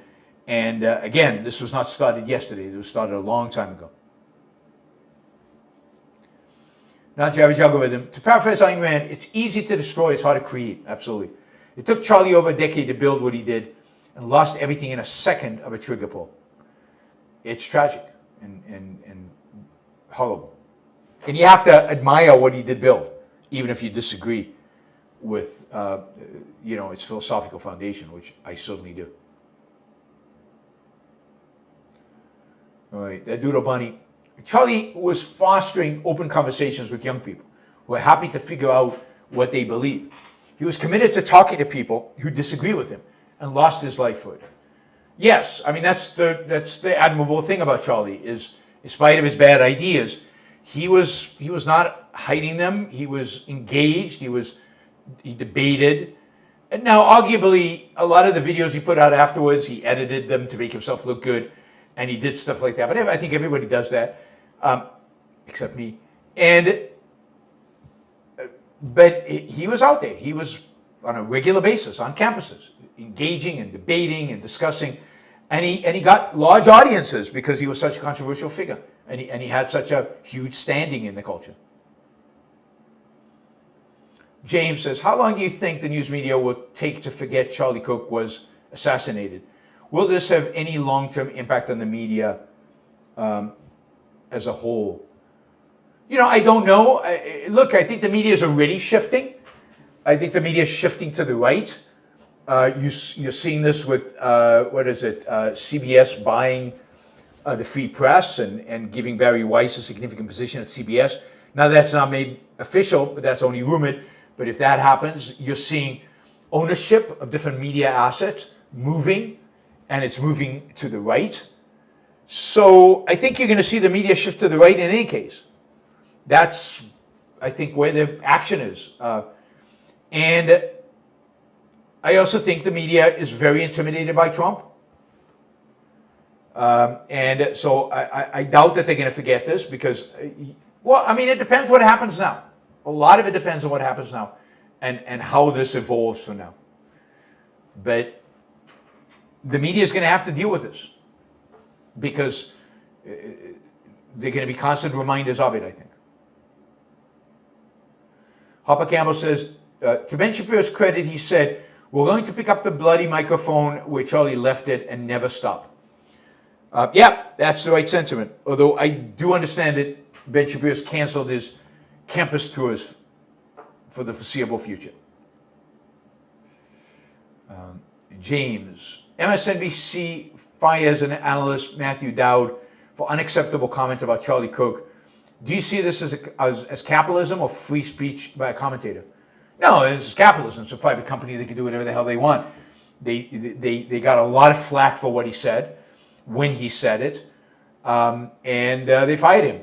And again, I think it shows that there's a movement to the right, even on MSNBC. I don't think a few years ago they would have fired him. But I think now they're taking so much flack, there's so much energy on the right and not on the left that they had to fire him in order to sustain their business. Friend Harper, can you comment on the tolerance paradox? I've seen some people cite it in relation to Cook's assassination. I don't know what the tolerance paradox is. So you'll have to send me a link or something about what it is. Liam, should the assassin receive the death penalty? I mean, I'm not against the death penalty other than I fear that it's sometimes used against innocent people and it's completely irreversible. So I don't like it, but if it's unequivocal in terms of who it is, then yeah, I've no qualms about it. It's a cold-blooded murder, and I think cold-blooded murderers do not have a right, lose their right to life. Thomas says, hey, Yaron, I'm reading books with older English, John Locke, and I'm having a hard time understanding what they're saying. Any tips? I don't have any tips. I don't understand them either. I as a consequence, I find it much easier to read like people writing about rather than read the originals. John Locke is hard. Anna Smith is hard. You either have to slug through it or read somebody writing about them. But then who? You have to find the right person. There's no easy solution to it. It really is hard. You just have to do it slowly, and maybe I don't know if there are any dictionaries that can help, but maybe the Oxford Dictionary can help.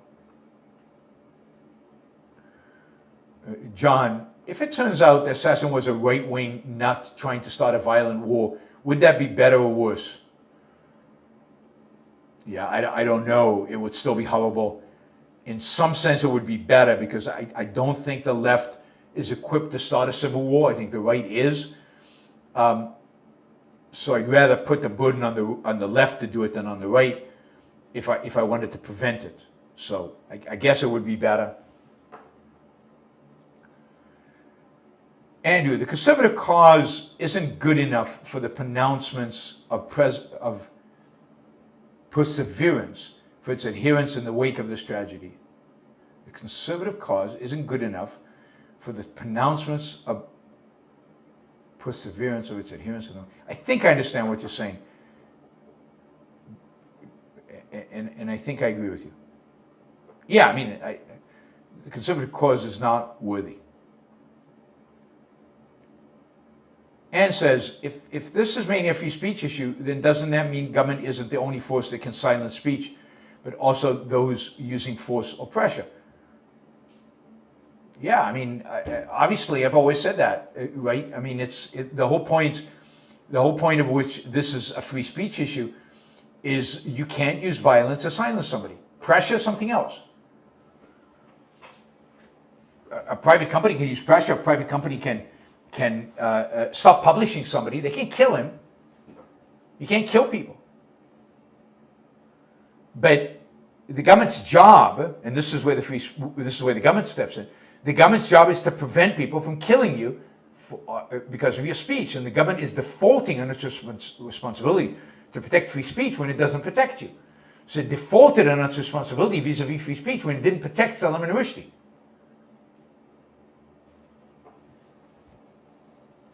Here, the issue is resorting to violence, which inherently is a violation of rights, including free speech, because of speech. That is the free speech issue here. But the only, again, censorship can only be done by the government,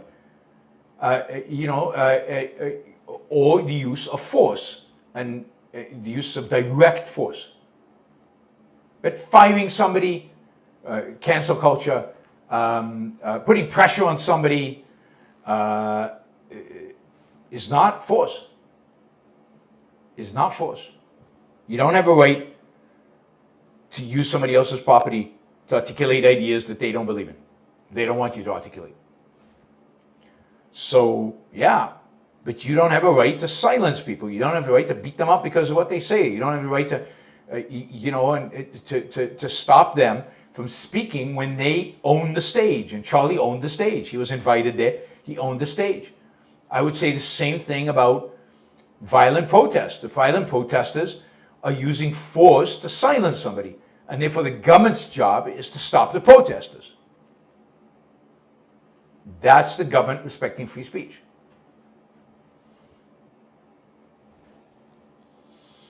All right, Christos, troops on the streets, presidential assassination, attempts and public murders, America's become a sick culture. Yeah, and my point is, it's been a sick culture since 9/11.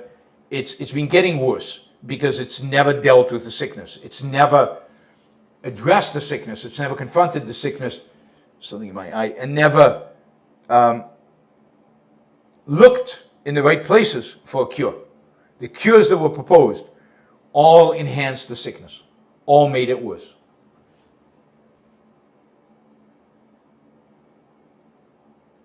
John, Facebook not allowing me to put money on a question.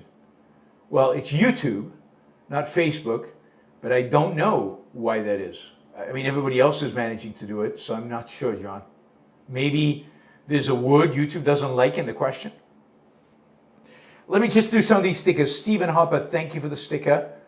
Let's see. I saw other stickers here.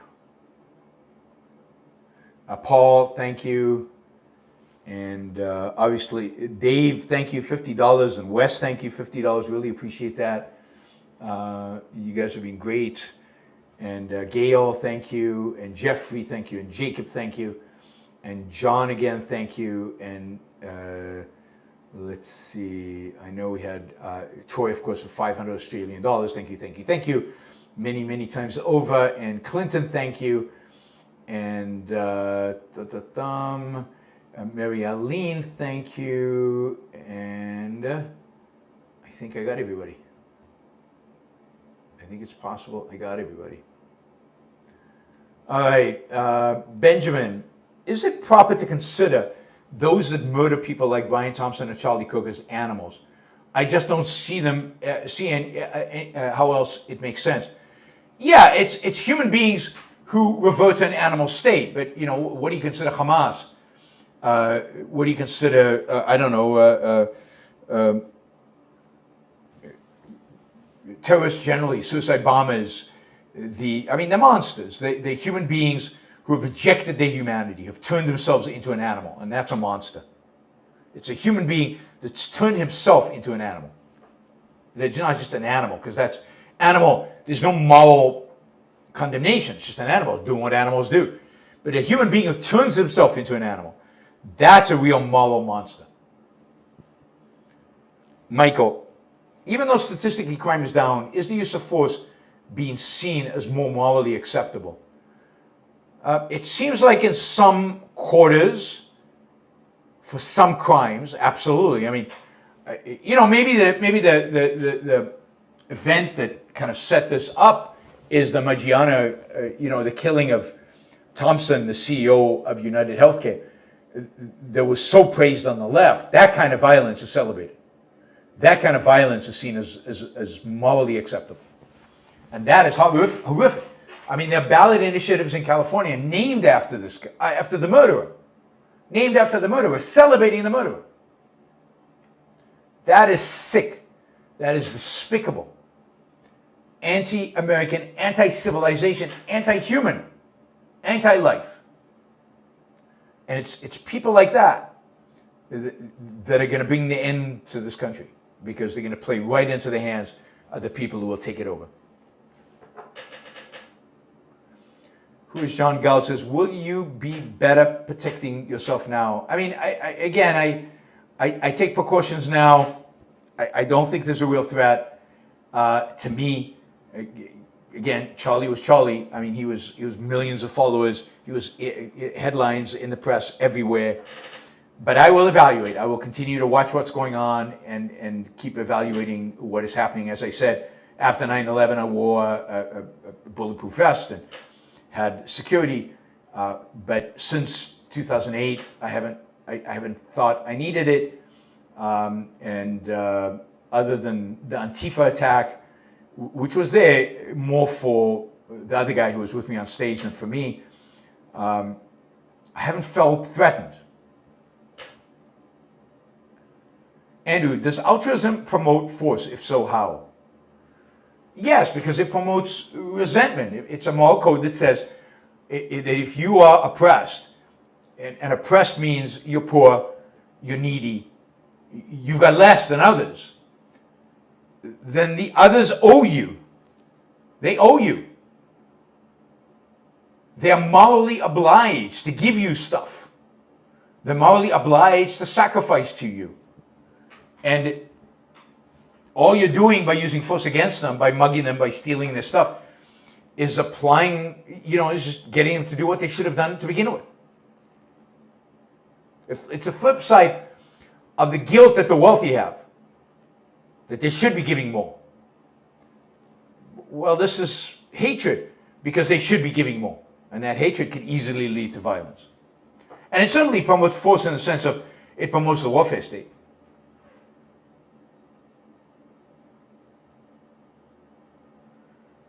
Harper says, I sent you a picture which summarizes Karl Popper's tolerance paradox to your, it's Popper's I think I know what this is. Okay. I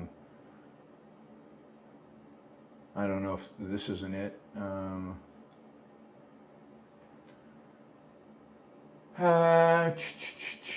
There. All right. Let's see if I can see this. Should a tolerant society tolerate intolerance? You want more tolerance, respect my ideas. This is the Nazi saying. The answer is no. When we extend tolerance to those who are openly intolerant, let's give them a chance. The tolerant ones end up being destroyed, and tolerance with them. Any movement that preaches intolerance and persecution must be outside of the law. But that's, of course, a paradox because, you are now being intolerant. I mean, this is the thing. Tolerance is not the right term to use for any of this. The question is a question of rights. You don't lose your rights by having evil ideas. That doesn't mean I should tolerate your evil ideas. And I don't tolerate evil ideas. I condemn them. I fight them. I argue against them. I excise them from my environment. I don't allow them into my theater. I don't publish them in my newspaper. If I owned Twitter, they wouldn't tweet. I believe in speech standards. I don't believe in having no standards for speech, in tolerating everything. So I'm intolerant to bad ideas.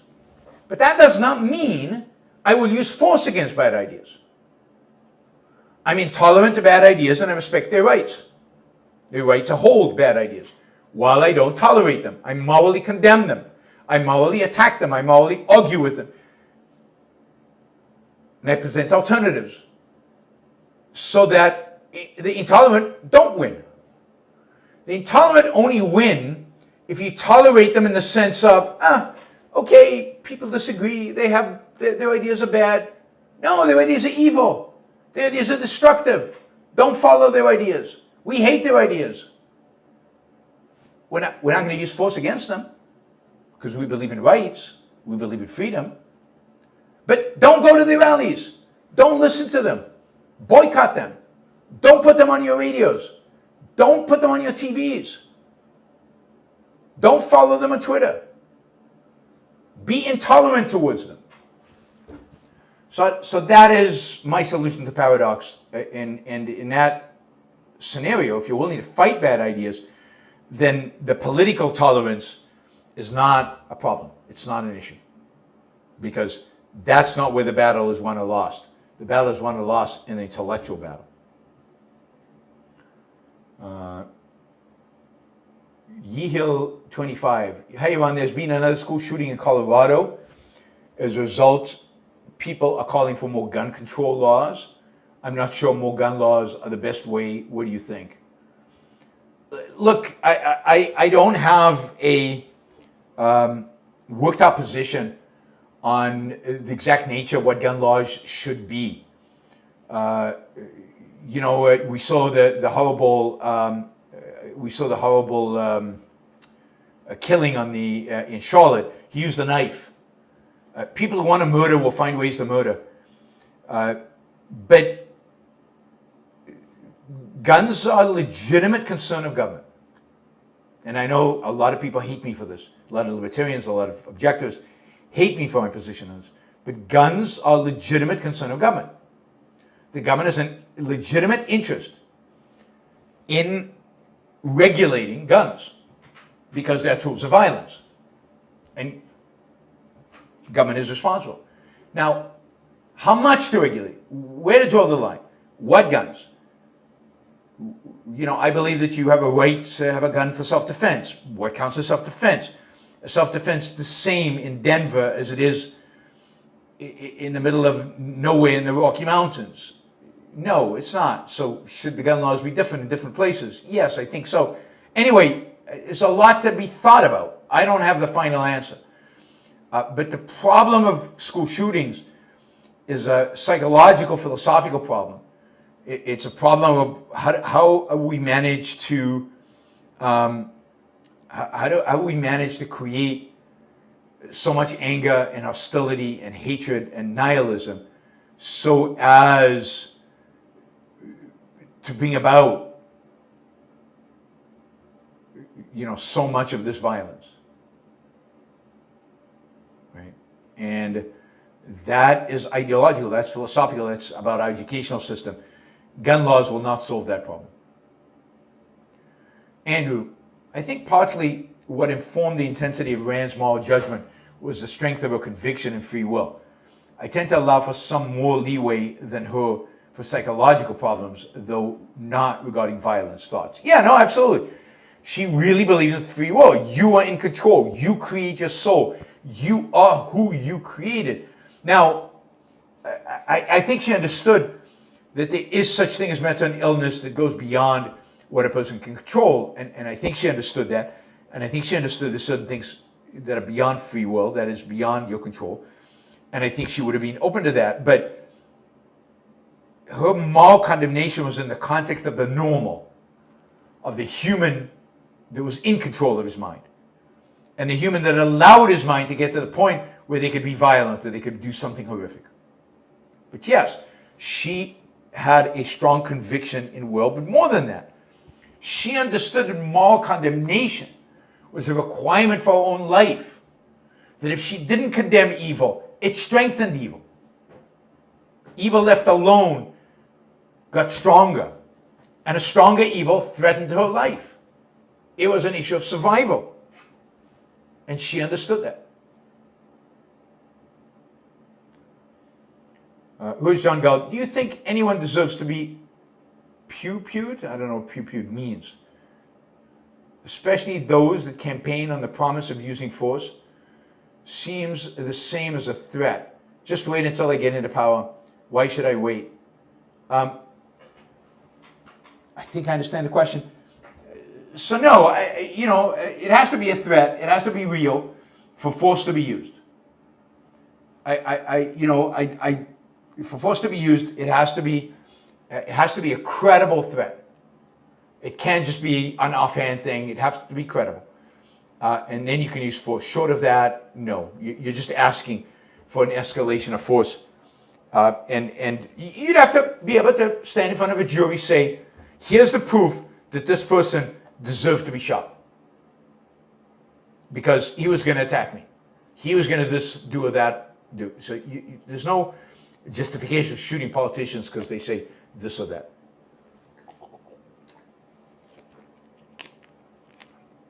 It has to be a credible threat. And again, it has to be a threat that you can't address in any other way, like calling the police. All right, guys. Thank you. Thank you to all the super chatters. I appreciate it. I appreciate all of you being here. Difficult times, tragic times, but we will get through them. I will be back here tomorrow to talk to you. So I'll see you all tomorrow. And yeah, don't give up. Don't give up. It's your life to live. It's all about life. Don't let all the bad news knock you down.